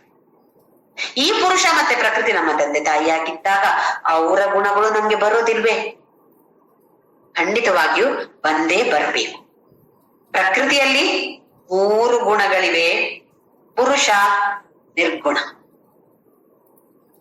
ಇದು ನಮ್ಗೆ ಖಂಡಿತವಾಗಿಯೂ ಬಂದೇ ಬರಬೇಕು. ಯಾಕೆಂತ ಹೇಳಿದ್ರೆ ನಮ್ಗೀಗ ತಂದೆ ತಾಯಿ ಅಂತ ಹೇಳಿದ್ರೆ ಅವರ ತಂದೆ ತಾಯಿ ಅಂದ್ರೆ ಕೆಲವರು ಅಜ್ಜ, ನಿಮ್ ಅಜ್ಜನ್ ತರ ಇದ್ದೀರಿ ಅಂತ ಹೇಳೋದಿಲ್ವಾ? ಅಜ್ಜ ಅಜ್ಜಿ ಅಥವಾ ಮುತ್ತಜ್ಜ ಮುತ್ತಜ್ಜಿ ಅಂತ ಹೇಳ್ಬೋದು. ಇಲ್ಲಿ ಯಾರಿರೋದು? ತಂದೆ ತಾಯಿ ಮಾತ್ರ. ಇನ್ನು ಅವರಿಗೆ ಮುತ್ತಜ್ಜ ಮುತ್ತಜ್ಜಿ ಇಲ್ಲ, ಅವರಿಗೆ ತಂದೆ ತಾಯಿ ಯಾರು ಇಲ್ಲ. ಯಾಕೆಂತ ಹೇಳಿದ್ರೆ ಅವರಿಗೆ ಕಾರಣರು ಅಂತ ಯಾರು ಇಲ್ಲ, ಅವರೇ ಆದಿಯೂ ಇಲ್ಲ ಅನಾದಿಯೂ ಇಲ್ಲದಂತಹ ತಂದೆ ತಾಯಿಯರವರು. ಹಾಗಾಗಿ ಅವರ ಗುಣಗಳು ನಮ್ಮಲ್ಲಿಲ್ವೇ? ಖಂಡಿತವಾಗಿಯೂ ನಮ್ಮಲ್ಲಿ ಇದೆ. ಸಂಭವ ಸರ್ವಭೂತಾನ, ಎಲ್ಲವೂ ಕೂಡ ತಥೋ ಭವತಿ ಭಾರತ. ಹೀಗೆಯೇ ಪ್ರಪಂಚದಲ್ಲಿ ಎಲ್ಲವೂ ಸಂಭವಿಸಿರೋದು ಅಥವಾ ಹುಟ್ಟಿರುವಂತದ್ದು ಎಲ್ಲ ಭೂತಗಳು. ಈ ನಮ್ಮ ಬಗ್ಗೆ ನಾವು ತಿಳಿದುಕೊಳ್ಳದೆ ಎಷ್ಟೊಂದು ಕಷ್ಟಪಡ್ತಾ ಇದ್ದೇನೆ. ಈಗ ನೋಡಿ, ಒಬ್ಬ ಬಿಸಿನೆಸ್ ಮಾಡಕ್ ಹೊರಟ. ಯಾವ್ದ್ರ ಬಿಸಿನೆಸ್ ಅಂತ ಹೇಳಿದ್ರೆ ಉಪ್ಪಿನ ಬಿಸಿನೆಸ್ ಅಂತ ಅನ್ಕೊಳ್ಳಿ. ಉಪ್ಪಿನ ಬಿಸಿನೆಸ್ ಮಾಡ್ತಾನೆ. ಆಗ ಅವನಿಗೆ ಏನ್ ಗೊತ್ತಿರ್ಬೇಕು? ಯಾವುದರ ಬಗ್ಗೆ ತಿಳುವಳಿಕೆ ಇರ್ಬೇಕು ಅವನಿಗೆ? ಉಪ್ಪಿನ ಬಗ್ಗೆ ಸ್ವಲ್ಪ ಆದ್ರೂ ತಿಳುವಳಿಕೆ ಬೇಕು. ಅಂದ್ರೆ ನೀರು ಉಪ್ಪಿನ ಮೇಲೆ ಬಿದ್ರೆ ಕರಗಿ ಹೋಗತ್ತೆ, ಕರಗಿ ನೀರಾಗಿ ಹೋಗತ್ತೆ ಅದು ಅಂತ ಹೇಳುವ ಜ್ಞಾನ ಬೇಕು. ಇಲ್ಲ, ಈಗ ನಾನು ಶುರು ಮಾಡಿದ್ದೇನೆ ಉಪ್ಪಿನ ಬಿಸಿನೆಸ್, ನನಗೆ ಅದ್ರ ಬಗ್ಗೆ ಏನು ಜ್ಞಾನ ಇಲ್ಲ. ಉಪ್ಪಿನ ಮೂಟೆಗಳನ್ನೆಲ್ಲ ತರಿಸಿ ಅಂಗಡಿಯಲ್ಲಿ ಹೊರಗಡೆ ಇಟ್ಟಿದ್ದೇನೆ. ಹೇಗಾದ್ರೂ ಉಪ್ಪು ಹೆಚ್ಚು ಕಾಸ್ಟ್ಲಿ ಅಲ್ಲ, ಯಾರು ಅದನ್ನ ತಗೊಂಡು ಹೋಗೋದಿಲ್ಲ ಅಂತ ಹೊರಗಡೆ ಇಟ್ಟಿದ್ದೇನೆ. ಆ ದಿನ ರಾತ್ರಿ ಏನಾಯ್ತು? ಜೋರಾಗಿ ಮಳೆ ಸುರಿಯಿತು. ಏನಾಯ್ತು? ಉಪ್ಪೆಲ್ಲ ನೀರಾಗಿ ಹೋಯ್ತು. ಅಂದ್ರೆ ನನಗೆ ಖಂಡಿತವಾಗಿಯೂ ಹಾನಿ, ಅದರಿಂದ ಲಾಭ ಏನಾದ್ರೂ ಇರತ್ತ? ಅದರಿಂದ ಎಲ್ಲ ಲಾಸ್. ಯಾಕೆ ಹೀಗಾಯ್ತು? ಅದರ ಬಗ್ಗೆ ತಿಳುವಳಿಕೆ ಇಲ್ಲದೆ ಇರುವ ಕಾರಣ ಅದೆಲ್ಲ ನಾಶವಾಗಿ ಹೋಯಿತು. ಇದು ನೋಡಿದ್ರೆ ಹೀಗೆ ಹತ್ತಿದ್ದು ಕೂಡ ಅನ್ಕೋಬಹುದು. ಹತ್ತಿಯ ಬಿಸಿನೆಸ್ ಮಾಡೋರು ಏನ್ ಗೊತ್ತಿರ್ಬೇಕು? ಬೆಂಕಿ ಎಲ್ಲಾದ್ರೂ ಒಂದ್ ಸ್ವಲ್ಪ ಬೆಂಕಿ ಉರಿತು ಅಂತಾದ್ರೆ ಎಲ್ಲ ಹತ್ತಿ ಉರಿದುಕೊಂಡು ನಾಶವಾಗಿ ಹೋಗತ್ತೆ. ಇದರ ಬಗ್ಗೆ ಜ್ಞಾನ ಇಲ್ಲದೆ ನಾವು ವ್ಯವಹಾರ ಮಾಡಕ್ ಹೊರಟ್ರೆ ಏನಾಗುತ್ತೆ? ಖಂಡಿತವಾಗಿಯೂ ನಮಗೆ ಲಾಭ ಗ್ಯಾರಂಟಿ ಇಲ್ಲ, ಖಂಡಿತವಾಗಿಯೂ ನಾಶ, ಲಾಸ್. ಹಾಗಾದ್ರೆ ಈ ದೇಹದಲ್ಲಿ ನಾವು ಹುಟ್ಟಿ ಬಂದಿರುವಾಗ ಎಷ್ಟೋ ದೊಡ್ಡ ಬೆಲೆಯನ್ನ ತೆತ್ತು ಈ ಮನುಷ್ಯ ಜನ್ಮದಲ್ಲಿ ನಾವು ಹುಟ್ಟಿ ಬಂದಾಗ ಇದನ್ನ ಹೇಗೆ ಉಪಯೋಗಿಸ್ಕೊಳ್ಬೇಕು? ನಾನು ಹೇಗೆ ಉಪಯೋಗಿಸ್ಕೊಂಡ್ರೆ, ಹೀಗೆ ಉಪಯೋಗಿಸ್ಕೊಂಡ್ರೆ ಏನಾಗತ್ತೆ, ಹಾಗೆ ಉಪಯೋಗಿಸ್ಕೊಂಡ್ರೆ ಏನಾಗತ್ತೆ ಅಂತ ತಿಳುವಳಿಕೆ ಇಲ್ಲದೆ ಇದ್ದಾಗ ನಮ್ಮನ್ನ ನಾವು ನಾಶ ಮಾಡಿಕೊಳ್ತಾ ಇದ್ದೇವೆ ಅಲ್ವಾ? ನಾವು ಉಪ್ಪಿನ ವಿಚಾರ ತಿಳಿದಾಗ ಛೀ ಅಷ್ಟು ಗೊತ್ತಿಲ್ವಾ ಅವನಿಗೆ, ಮತ್ತ್ಯಾಕೆ ಆ ವ್ಯವಹಾರ ಕೇಳ್ದ ಅಂತ ಕೇಳೋದಿಲ್ವಾ? ಹಾಗೇ ತಾನೇ ನಾವು ಮಾಡ್ತಾ ಇರುವ ಈ ವ್ಯವಹಾರ. ಅಯ್ಯೋ ಇಷ್ಟು ಗೊತ್ತಿಲ್ವಾ? ನಮ್ಮ ಜ್ಞಾನಿಗಳು ಹಾಗೆ ನಮ್ಮನ್ನ ಅನ್ಕೊಳ್ತಾ ಇರ್ಬೋದು, ಚೀಚಿ ಇವ್ರು ಇಷ್ಟು ತಿಳಿದುಕೊಳ್ಳದೆ ಸುಮ್ಮನೆ ಸಂಸಾರದಲ್ಲಿ ಬಿದ್ದು ಕಷ್ಟ ಬರ್ತಾ ಇದ್ದಾರೆ, ಇವರಿಗೆ ಸ್ವಲ್ಪ ತಿಳುವಳಿಕೆ ಬಂದ್ರೆ ಅದರಿಂದ ಹೊರಗಡೆ ಬರ್ತಾರೆ ತಾನೆ, ಯಾಕೆ ಅದ್ರ ಬಗ್ಗೆ ಆಲೋಚನೆ ಮಾಡ್ತಾ ಇಲ್ಲ ಅಲ್ವೇ? ಹಾಗೆ ನಾವು ಏನು ಈ ಗುಣಗಳು ಅಂತ ತಿಳಿದಕ್ಕೋಸ್ಕರ ಭಗವಂತ ಮತ್ತೆ ಈ ಪ್ರಕೃತಿ ಮತ್ತೆ ಪುರುಷ ಅಥವಾ ಸೃಷ್ಟಿ ಅಂದ್ರೆ ಏನು ಎಲ್ಲವೂ ಬಂದಿರುವಂತದ್ದು ಪುರುಷ ಮತ್ತೆ ಪ್ರಕೃತಿ. ಈ ಜನ್ಮದಲ್ಲಿ ನಿನಗೆ ಇವರು ತಂದೆ ತಾಯಿ ಇರ್ಬೋದು ಅಥವಾ ಆಗಿದ್ದಾರೆ. ಆ ತಂದೆ ತಾಯಿಗೆ ತಂದೆ ತಾಯಿ ಯಾರು? ಹಿಂದೆ ಹಿಂದೆ ಹಿಂದೆ ಹಿಂದೆ ಹೋದಾಗ ನಮ್ಗೆ ಏನ್ ಗೊತ್ತಾಗತ್ತೆ? ಯಾರು ಶುರುವಲ್ಲಿದ್ರು ಅವರಿಗೆ ತಂದೆ ತಾಯಿ ಯಾರು? ಈ ಪುರುಷ ಮತ್ತೆ ಪ್ರಕೃತಿ. ಪ್ರಕೃತಿ ಅಂತ ಹೇಳಿದ್ರೆ ಮತ್ತೆ ನಾವು ತಿಳಿದುಕೊಳ್ಬೇಕು, ಅದು ಮಾಯೆ. ಈ ಪ್ರಕೃತಿ ಆ ಶಕ್ತಿಯನ್ನ ಪಡೆದುಕೊಂಡು ಬ್ರಹ್ಮನನ್ನ ಸೃಷ್ಟಿ ಮಾಡ್ತಾಳಂತೆ. ಶುರುವಲ್ಲಿ ಬ್ರಹ್ಮನನ್ನ ಸೃಷ್ಟಿ ಮಾಡಿ ಆ ಬ್ರಹ್ಮ ಇನ್ನು ತನ್ನ ಕೆಲಸವನ್ನ ಮೊದಲು ಮಾಡ್ತಾನೆ, ಸೃಷ್ಟಿ ಕಾರ್ಯವನ್ನ. ಅಂದ್ರೆ ಪ್ರಕೃತಿ ಅವನಿಗೆ ಪವರ್ ಆಫ್ ಅಟಾರ್ನಿ ಅದನ್ನ ಕೊಟ್ಟು, ಸರಿ ನೀ ಸೃಷ್ಟಿ ಮಾಡು ಚತುರ್ಮುಖ ಬ್ರಹ್ಮನಿಗೆ. ಹಾಗೆ ವಿಷ್ಣುವಿಗೆ ನೀನು ಎಲ್ಲರ ಪಾಲನೆಯನ್ನ ಮಾಡು ಆರ್ಡರ್ ಕೊಡ್ತಾನೆ. ಹಾಗೆ ಶಿವನಿಗೆ ಎಲ್ಲವನ್ನು ಮತ್ತೆ ವಾಪಸ್ ತೆಗೆದುಕೊಂಡು ಬರುವಂತಹ ಕೆಲಸವನ್ನ, ಅಂದ್ರೆ ನಾಶ ಅಂತ ಹೇಳಿದ್ರೆ ಈ ಆತ್ಮಕ್ಕೆ ನಾಶ ಇಲ್ಲ ಅಂತ ಗೊತ್ತಿದೆ, ದೇಹ ನಾಶವಾಗಿ ಮತ್ತೆ ಎಲ್ಲ ಹಿಂದಕ್ಕೆ ಬರುವಂತಹ, ತೆಗೆದುಕೊಂಡು ಬರುವಂತಹ ಶಕ್ತಿಯನ್ನ ಆ ಶಿವ ಅಂತ ಹೇಳ್ತೀವಿ ನಾವು, ಈ ನೀಲಕಂಠ ಶಿವ ಅಂತ ಹೇಳ್ತೀವಲ್ಲ, ಆ ಶಿವನಿಗೆ ಕೊಟ್ಟು ಬಿಡ್ತಾಳೆ ಪ್ರಕೃತಿ. ಈ ತರದಲ್ಲಿ ಸೃಷ್ಟಿ ಆಗೋದು. ಈ ಪಂಚಭೂತಗಳ ಸೃಷ್ಟಿಯನ್ನು ತಾನು ಮಾಡಿ ಎಲ್ಲದಲ್ಲಿ ಇರುವಂತಹದ್ದು ಈ ಪಂಚಭೂತಗಳು ಮಾತ್ರ. ಪಂಚಭೂತಗಳಿಂದ ಮತ್ತೆ ಎಲ್ಲವೂ ಬಂದಿರುವಂತಹದ್ದು. ಈ ಪಂಚಭೂತಗಳಿಗೆ ಇರುವಂತಹ ಗುಣಗಳು ಈ ಗುಣತ್ರಯ, ಅದು ಎಲ್ಲ ಭೂತಗಳಲ್ಲಿ ಬರುವಂತದ್ದು ಇದೇ ಗುಣತ್ರಯ. ಯಾರಲ್ಲಿ ಯಾವ ತರದ್ದಿದೆಯೋ ಅದು ಮಾತ್ರ ತಿಳಿದುಕೊಳ್ಳಬಹುದು. ಈಗ ಭಗವಂತ ನಮ್ಗೆ ಮುಂದಿನ ಕೆಲವು ಶ್ಲೋಕಗಳಲ್ಲಿ ತಿಳಿಸ್ಕೊಡ್ತಾನೆ, ಈ ಲಕ್ಷಣಗಳು ನಿನ್ನಲ್ಲಿದ್ಯಾ, ಹಾಗಾದ್ರೆ ನಿನ್ನಲ್ಲಿ ಇದು ಸ್ವಲ್ಪ ಜಾಸ್ತಿ ಇದೆ, ಇದು ಕಡಿಮೆ ಇದೆ, ಯಾವುದು ಜಾಸ್ತಿ ಇರ್ಬೇಕು, ಯಾವುದು ಕಡಿಮೆ ಇರ್ಬೇಕು, ಇದರ ಬಗ್ಗೆ ಭಗವಂತ ನಮ್ಗೆ ತಿಳಿಸಿಕೊಡ್ತಾನೆ. ಮುಂದಿನ ಶ್ಲೋಕ ನಂಬರ್ 4. ಸರ್ವಯೋನಿಷು ಕೌಂತೆಯ ಮೂರ್ತಯ ಸಂಭವಂತಿಯ ತಂಸಾಂ ಬ್ರಹ್ಮ ಮಹದ್ಯೋನಿ ಅಹಂ ಬೀಜ ಪ್ರದಪಿತ. 3ನೇ ಶ್ಲೋಕದಲ್ಲಿ ಹೇಳಿದ್ದಾನೆ, ಮತ್ತೆ ಭಗವಂತ ಹೇಳ್ತಿದ್ದಾನೆ, ಸರ್ವಯೋನಿಷು ಕೌಂತೆಯ ಮೂರ್ತಯ ಸಂಭವಂತಿಯ. ಎಲ್ಲ ಯೋನಿಗಳಲ್ಲಿ, ಅಂದ್ರೆ ಬೇರೆ ಬೇರೆ ಬೇರೆ ಬೇರೆ ತರದ ಯೋನಿಗಳಿವೆ. ಯಾವ ತರದ ಯೋನಿಗಳು ಅಂತ ಹೇಳಿದ್ರೆ, ಒಂದನೆಯದಾಗಿ ಜರಾಯು ಅಂತ ಹೇಳಿದ್ರೆ ಈ ಗರ್ಭ ಚೀಲ ಅಂತ ಇರುತ್ತೆ ನೋಡಿ, ಅದರಲ್ಲಿ ಬರುವಂತದ್ದು, ಅಥವಾ ಹೊಕ್ಕುಳ ಬಳ್ಳಿ, ಅದಕ್ಕೆ ಕನೆಕ್ಟ್ ಆಗಿ ತಾನೇ ನಾವು ಬಂದಿರೋದು. ತಾಯಿಯ ನಮ್ಮ ಹೊಕ್ಕುಳು ತಾಯಿಯ ಇದಕ್ಕೆ ಸೇರಿ ಬಂದಿರುವಂತದ್ದು, ಅಂದ್ರೆ ಹೊಕ್ಕುಳ ಬಳ್ಳಿಯ ಮೂಲಕ ನಾವು ಬಂದಿರುವಂತದ್ದು. ಇಂಥವರಿಗೆಲ್ಲ ಹಲವು ಪ್ರಾಣಿಗಳು ಕೂಡ ಇದೇ ತರದಲ್ಲಿ ಹುಟ್ಟುತ್ತಾರೆ. ಇದಕ್ಕೆ ಹೆಸರು ಜರಾಯು ಅಂತ ಹೇಳಿದ್ರೆ ಆ ಹೊಕ್ಕಳ ಬಳ್ಳಿ, ಅಂತ ಹೇಳಿದ್ರೆ ಅದರಿಂದ ಹುಟ್ಟಿ ಬಂದಂತವ್ರು. ಇನ್ನು ಅಂಡಜ, ಮೊಟ್ಟೆ, ಹಲವಾರು ಪಕ್ಷಿಗಳನ್ನು ನಾವು ನೋಡ್ತೇವೆ, ಮೊಟ್ಟೆಯಿಂದ ಹುಟ್ಟಿ ಬರುವಂತದ್ದು. 3ನೇದು ಸ್ವೇದ ಅಂತ ಹೇಳಿದ್ರೆ ಬೆವರು ಅಥವಾ ಈ ತರದ ಪಸೆ. ಈಗ ನಮ್ಮ ತಲೆಯಲ್ಲಿ ಏನು ಬರುತ್ತೆ ನೋಡಿ, ಯಾವ್ದ್ರಿಂದಾಗಿ ಏನು ಬರುತ್ತೆ, ಎಲ್ಲಿಂದ ಹುಟ್ಟಿಕೊಳ್ಳುತ್ತೆ? ಅದು ಬೆವರಿನಿಂದಾಗಿ ಹುಟ್ಟಿಕೊಳ್ಳುತ್ತೆ. ಬೆವರು ಅಥವಾ ಯಾವ್ದಾದ್ರು ಪಸೆ ಅಂತ ಕೂಡ ಹೇಳ್ಬೋದು. ಇವಾಗ ನಾವು ಯಾವ್ದೋ ಈ ರವೆ, ಬಾಂಬೆ ರವೆ ಇದೆಲ್ಲ ಇಟ್ಟಾಗ ಅದ್ರಲ್ಲಿ ತನ್ನಷ್ಟಕ್ಕೆ ಹುಟ್ಟಿಕೊಳ್ಳುತ್ತೆ ಅಲ್ವಾ?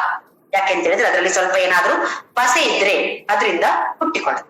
ಇನ್ನೊಂದು ಉದ್ಬೀಜ ಅಂತ ಹೇಳಿದ್ರೆ ಬೀಜದಿಂದ ಬರುವಂತದ್ದು. ಗಿಡಗಳೆಲ್ಲ ಬೀಜದಿಂದ ಹುಡಿ ಬರುವಂತದ್ದು ಹೆಚ್ಚಿನವು ಕೂಡ. ಇದು 4 ತರದ ಪಂಗಡಗಳಿವೆ, ವಿಭಾಗಗಳಿವೆ. ಈ ಎಲ್ಲ ಯೋನಿಗಳಲ್ಲಿಯೂ ಬರುವಂತದ್ದು ಯಾವ ತರದ ಸೃಷ್ಟಿ? ಇದೇ ಪ್ರಕೃತಿ, ಬೇರೆ ಏನು ವ್ಯತ್ಯಾಸ ಇಲ್ಲ. ಪ್ರಕೃತಿಯೇ ಅಥವಾ ಮಾಯೆಯೇ ಈ ತರ ಎಲ್ಲ ಸೃಷ್ಟಿಯನ್ನ ಮಾಡುವಂಥದ್ದು. ಅದು ಯಾವುದೇ ಯೋನಿ ಇದೆ, ಸರ್ವ ಯೋನಿಷು ಕೌಂತೆಯ. ಆಮೇಲೆ ತಾಸಾಂ ಬ್ರಹ್ಮ ಮಹದ್ಯೋನಿ, ಅದಕ್ಕೋಸ್ಕರ ಈ ಯೋನಿಗೆ, ಯಾವ ಯೋನಿ? ಪ್ರಕೃತಿಯ ಅಥವಾ ಮಾಯೆಗೆ ಮಹತ್ ಯೋನಿ. ಹಿಂದಿನ ಶ್ಲೋಕದಲ್ಲಿ ಮಹತ್ ಬ್ರಹ್ಮ ಅಂತ ಹೇಳ್ದ, ಈಗ ಮಹತ್ ಯೋನಿ. ಯಾವುದೋ ಸಣ್ಣ ಸಣ್ಣದಾದ ಯೋನಿ ಅಲ್ಲ, ಎಲ್ಲರನ್ನು ಸರ್ವಭೂತವನ್ನು ಸೇರಿಸಿಕೊಳ್ಳುವಂತಹ ಅತ್ಯಂತ ಮಹತ್ತರವಾದ ಶ್ರೇಷ್ಠವಾದ ಯೋನಿ. ಅದಕ್ಕೆ ಯಾರು ಬೀಜವನ್ನ ಕೊಡುವಂತದ್ದು?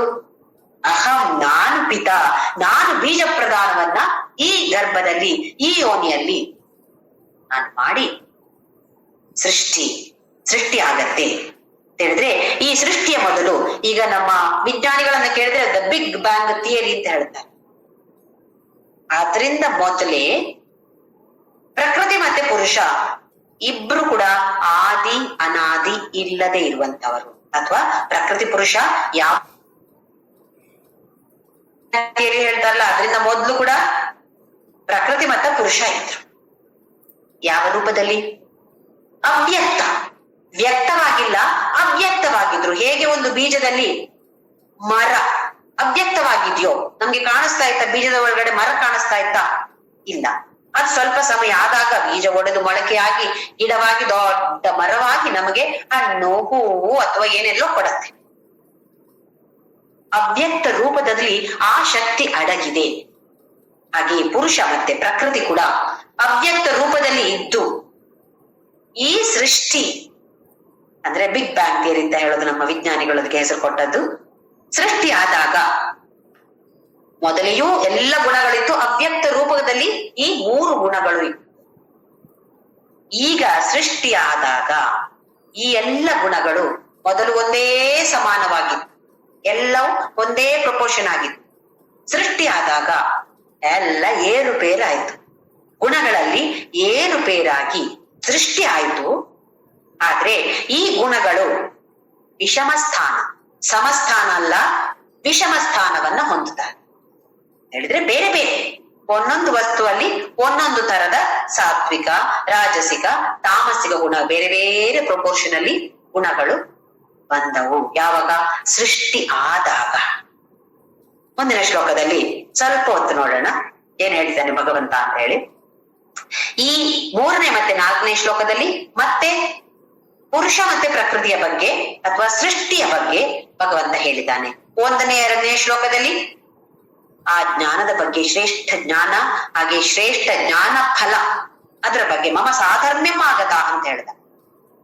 3ನೇ 4ನೇ ಶ್ಲೋಕದಲ್ಲಿ ಮತ್ತೆ ಸೃಷ್ಟಿಯ ಬಗ್ಗೆ ಅಥವಾ ಪುರುಷ ಮತ್ತೆ ಪ್ರಕೃತಿಯ ಬಗ್ಗೆ ಭಗವಂತ ತಿಳಿಸಿಕೊಟ್ಟ. ಈಗ ಮುಂದನೇ ಶ್ಲೋಕ, 5ನೇ ಶ್ಲೋಕ. ಸತ್ವಂ ರಜಸ್ತಮ ಇತಿ ಗುಣಾ ಪ್ರಕೃತಿ ಸಂಭವಾಃ ನಿಬಧ್ನಂತಿ ಮಹಾಭಾವೋ ದೇಹೇ ದೇಹಿನಮವ್ಯಯಂ. ಯಾವುದೆಲ್ಲ ಗುಣಗಳು ಈ 5ನೇ ಶ್ಲೋಕದಿಂದ 18ನೇ ಶ್ಲೋಕದವರೆಗೂ ಭಗವಂತ ಈ ಸತ್ವ, ರಜ, ತಮ ಈ ಗುಣಗಳ ಬಗ್ಗೆ ವಿಶ್ಲೇಷಣೆಯನ್ನ ಮಾಡ್ತಿದ್ದಾನೆ. ಸತ್ವಂ ರಜಸ್ತಮ ಇತಿ, ರಜಃ ತಮ ಇತಿ ಗುಣಾಃ ಪ್ರಕೃತಿ ಸಂಭವಾಃ. ಎಲ್ಲಿಂದ ಬಂತು ಈ ಗುಣಗಳು?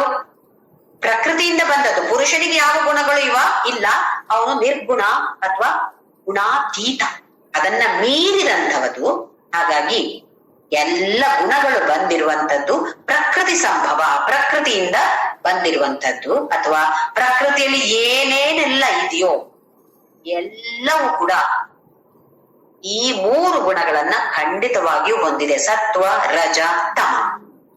ನಿಬಧ್ನಂತಿ ಮಹಾಬಾಹೋ ದೇಹೇ ದೇಹಿನ ಅವ್ಯಯಂ. ದೇಹದಲ್ಲಿ ಇರುವಂತಹ ದೇಹಿ ಅಂದ್ರೆ ಪುರುಷ ಅಥವಾ ಕ್ಷೇತ್ರಜ್ಞ ಅಥವಾ ಆತ್ಮ ಎಲ್ಲವೂ ಅವ್ಯಯ, ಅವಿನಾಶವಾದದ್ದು. ನಾಶ ಇಲ್ವೇ ಇಲ್ಲ. ಯಾರಿಗೆ? ದೇಹಿ. ದೇಹಕ್ಕೆ ನಾಶ ಇದೆ. ನಿಬಧ್ನಂತಿ, ಬಂಧನಕ್ಕೊಳಗಾಗತ್ತೆ. ಈ ದೇಹ ಬಂಧನಕ್ಕೆ ಒಳಗಾಗ್ತಾ ಇದೆ. ಈ ದೇಹ ಅಂತ ಹೇಳಿದ್ರೆ ಇಲ್ಲಿ ಈ ಜೀವಾತ್ಮ ಬಂಧನಕ್ಕೆ ಒಳಗಾಗ್ತಾ ಇದ್ದಾನೆ. ಯಾವುದರಿಂದಾಗಿ? ಈ 3 ಗುಣಗಳಿಂದಾಗಿ. ಈ 3 ಗುಣಗಳು ಎಲ್ಲಿಂದ ಬಂತು? ಪ್ರಕೃತಿಯಿಂದ. ಪ್ರಕೃತಿ ಸಂಭವಾನ್. ಹೇಗೆ ಪ್ರಕೃತಿಯಿಂದ ಉಂಟಾಗಿ ಈ 3 ಗುಣಗಳು ಕೂಡ ನಮ್ಮನ್ನ ಬಂಧಿಸುತ್ತವೆಯೇ, ಅದನ್ನ ಮುಂದಿನ ಶ್ಲೋಕಗಳಲ್ಲಿ ಭಗವಂತ ಅದ್ಭುತವಾಗಿ ಹೇಳ್ತಾನೆ.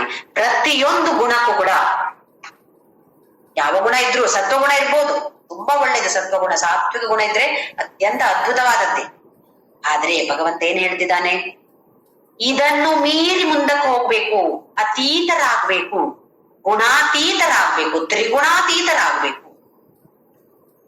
ತಮಸ್ಸು ಬೇಕೇ ಬೇಕು, ಸ್ವಲ್ಪವಾದ್ರೂ ತಮಸ್ಸು ಇದ್ದೇ ಇರ್ಬೇಕು. ಆ ತಮೋಗುಣ ನಮ್ಮಲ್ಲಿ ಇರುವ ಕಾರಣ ನಾವು ನಿದ್ದೆ ಮಾಡ್ತಾ ಇದ್ದೀವಿ. ನಿದ್ದೆ ಮಾಡಿದ್ರಿಂದಾಗಿ ದೇಹಕ್ಕೆ, ಮನಸ್ಸಿಗೆ ಶಾಂತಿ ಸಿಗತ್ತೆ ಅಥವಾ ವಿಶ್ರಾಂತಿ ಸಿಗತ್ತೆ, ವಿರಾಮ ಆಗ್ಬಿಡತ್ತೆ. ತಮೋಗುಣ ನಾವ್ ಅನ್ಕೋತೀವಿ, ಅಬ್ಬೋ ತಮೋಗುಣ ಬೇಡಪ್ಪ ಅಂತ ಹೇಳಿ. ಸತ್ವಗುಣ ಭಾರಿ ಒಳ್ಳೇದು, ರಜಸ್ಸು ಪರವಾಗಿಲ್ಲ ಮೀಡಿಯಂ, ತಮೋಗುಣ ಅತ್ಯಂತ ನೀಚವಾದದ್ದು, ಬೇಡವೇ ಬೇಡ. ಆಹಾ, ತಮೋಗುಣ ನಮ್ಮಲ್ಲಿ ಇಲ್ಲ ಅಂತ ಹೇಳಿ ನಾವು ನಿದ್ದೆ ಮಾಡೋದಿಲ್ಲ. ಮತ್ತೆ ಎಷ್ಟು ಕಷ್ಟ ಇದೆ ನೋಡಿ ನಿದ್ದೆ ಮಾಡದೇ ಇದ್ರೆ. ದೇಹಕ್ಕೂ ಕಷ್ಟ, ಮನಸ್ಸಿಗೂ ಕಷ್ಟ. ತಮೋಗುಣ ಬೇಕು, ರಜೋಗುಣವೂ ಬೇಕು. ಆಕ್ಟಿವಿಟಿ. ರಜೋಗುಣ ಅಂತ ಹೇಳಿದ್ರೆ ಕೆಲಸ ಮಾಡೋದು, ತುಂಬಾ ಕೆಲಸ ಮಾಡೋದು. ಹಾಗಾದ್ರೆ ಕೆಲಸ ಮಾಡೋದು ಬೇಡವಾ? ಸತ್ವಗುಣ ಅಂತ ಹೇಳಿದ್ರೆ ಭಾರಿ ಒಳ್ಳೇದು, ನಿರ್ಮಲವಾಗಿರ್ತಾರೆ, ಪ್ರಕಾಶವಾಗಿರ್ತಾರೆ. ಅದು ಒಂದೇ ಸಾಕ? ಹಾಗಾದ್ರೆ ಯಾವತ್ತು ನಿರ್ಮಲವಾಗಿದ್ರೆ ಸಾಕ, ನಮ್ಗೆ ನಿದ್ದೆ ಬೇಡ್ವೆ? ಹಾಗೆ ಇದರ ಬಗ್ಗೆ,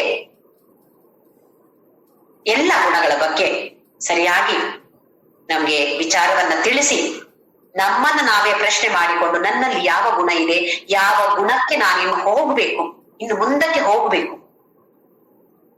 ಈಗ ತಮೋಗುಣದಲ್ಲಿದ್ರೆ ನಾನು ರಜೋಗುಣಕ್ಕೆ ಹೋಗ್ಬೇಕು, ರಜೋಗುಣದಲ್ಲಿದ್ರೆ ನಾನು ಸತ್ವಗುಣಕ್ಕೆ ಹೋಗ್ಬೇಕು, ಸತ್ವಗುಣದಲ್ಲಿ ನಾನು ಇದೇನಂತಾದ್ರೆ ಸಂತೋಷ ಪಟ್ಟುಕೊಂಡು ಅಲ್ಲೇ ಇರೋದಾ?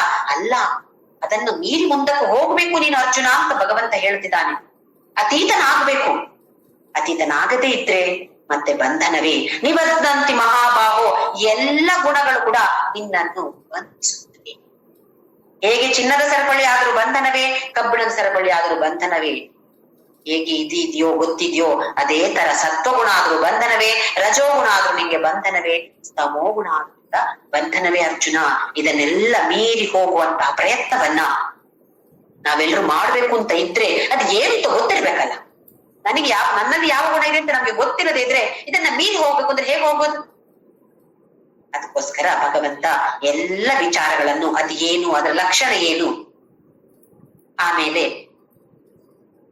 ಅದು ಯಾವ ತರದಲ್ಲಿ ನಮ್ಮನ್ನ ಬಂಧಿಸುತ್ತೆ, ಇದನ್ನ ಮೀರಿ ಹೋಗೋದಂದ್ರೆ ಏನು, ಏನ್ ಮಾಡ್ಬೇಕು ಅಂತೇಳಿ ಭಗವಂತ ನಮ್ಗೆ ಸುಂದರವಾಗಿ ಈ 14ನೇ ಅಧ್ಯಾಯದ ಶ್ಲೋಕಗಳಲ್ಲಿ ಅದ್ಭುತವಾಗಿ ವಿವರವಾಗಿ ನಮ್ಗೆ ತಿಳಿಸಿಕೊಡ್ತಾನೆ. ಇದನ್ನ ತಿಳಿದುಕೊಂಡು ನಮ್ಮನ್ನ ನಾವೇ ಪ್ರಶ್ನೆ ಮಾಡಿಕೊಳ್ಳೋದು, ಬೇರೆಯವರನ್ನ ಜಡ್ಜ್ ಮಾಡೋದು ಬೇಡ. ಅವರಲ್ಲಿ ಯಾವ ಗುಣ ಜಾಸ್ತಿ ಇದೆ, ಅಬ್ಬೋ ತಮ್ಮ ಗುಣ ಜಾಸ್ತಿ ಇದೆಯಾ, ಅವ್ರು ಇನ್ನೂ ಕೆಳಗೆ ಇದ್ದಾರೆ, ನಾನ್ ಮೇಲೆ ಇದ್ದೇನೆ, ಈ ತರದೆಲ್ಲ ಬೇಡ ನಮ್ಗೆ. ನನ್ನನ್ನ ನಾನು ಹೇಗೆ ಇನ್ನೂ ಅತ್ಯಂತ ಅದ್ಭುತವಾಗಿ ನಾನು ನನ್ನನ್ನು ಮುಂದಕ್ಕೆ ತೆಗೆದುಕೊಂಡು ಹೋಗ್ಬೇಕು, ಅಧ್ಯಾತ್ಮ ಪದದಲ್ಲಿ ನಾನು ಮುಂದಕ್ಕೆ ಸಾಗಬೇಕು ಅಂತ ಇದ್ರೆ ನಾನು ಪ್ರಯತ್ನವನ್ನ ಮಾಡ್ಬೇಕು. ಯಾವ ತರದಲ್ಲಿ ಪ್ರಯತ್ನ ಮಾಡ್ಬೇಕು? ಪ್ರಯತ್ನ ಹೌದು, ಯಾವ ತರದ ಪ್ರಯತ್ನ ಮಾಡ್ಬೇಕು ಇದು ಗೊತ್ತಿರ್ಬೇಕು ತಾನೆ. ಅದಕ್ಕೋಸ್ಕರ 13ನೇ ಅಧ್ಯಾಯದಿಂದ 18ನೇ ಅಧ್ಯಾಯದವರೆಗೆ ಜ್ಞಾನ ಯೋಗ ಅಂತ ಹೇಳ್ತಾರೆ. ಇದರ ಬಗ್ಗೆ ತಿಳುವಳಿಕೆ ಇದ್ರೆ ಮಾತ್ರ ತಾನೇ ನಾವು ಮುಂದಕ್ಕೆ ಹೋಗಕ್ ಸಾಧ್ಯ. ಸುಮ್ನೆ ಪುರುಷ ಅಂತ ಹೇಳಿದ್ರೆ ನಾನು ಹೇಗೆ ಅದಾಗೋದು? ಅದು ಗೊತ್ತಿರ್ಬೇಕು ತಾನೆ. ನನ್ನ ಗುಣಗಳು ಏನು ಇದು ಗೊತ್ತಿರ್ಬೇಕು ತಾನೆ. ಅದಕ್ಕೋಸ್ಕರ ಭಗವಂತ ಅದ್ಭುತವಾಗಿ ವರ್ಣಿಸ್ತಾನೆ ಮುಂದಿನ ಶ್ಲೋಕಗಳಲ್ಲಿ. ಮುಂದಿನ ಬರುವ ವಾರದಲ್ಲಿ ಅದನ್ನೆಲ್ಲ ತಿಳಿದುಕೊಂಡು ಹೇಗೆ ನಾವು ಇನ್ನು ಮುಂದಕ್ಕೆ ಅದ್ಭುತವಾಗಿ ಎಲ್ಲರೂ ಜೊತೆಯಾಗಿ ನಮ್ಮನ್ನ ನಾವು ಇಂಪ್ರೂವ್ ಮಾಡಿಕೊಂಡು ಮುಂದಕ್ಕೆ ಹೇಗೆ ಹೋಗ್ಬೋದು ಅಂತ ಅರಿತುಕೊಂಡು ಅದನ್ನ ನಮ್ಮ ಜೀವನದಲ್ಲಿ ಅಳವಡಿಸಿಕೊಳ್ಳುವ ಪ್ರಯತ್ನವನ್ನು ಎಲ್ಲರೂ ನಾಮಸ್ಮರಣೆಯ ಜೊತೆ ಮಾಡೋಣ. ಓಂ ಶ್ರೀರಾಮ್ ಜಯ ರಾಮ್.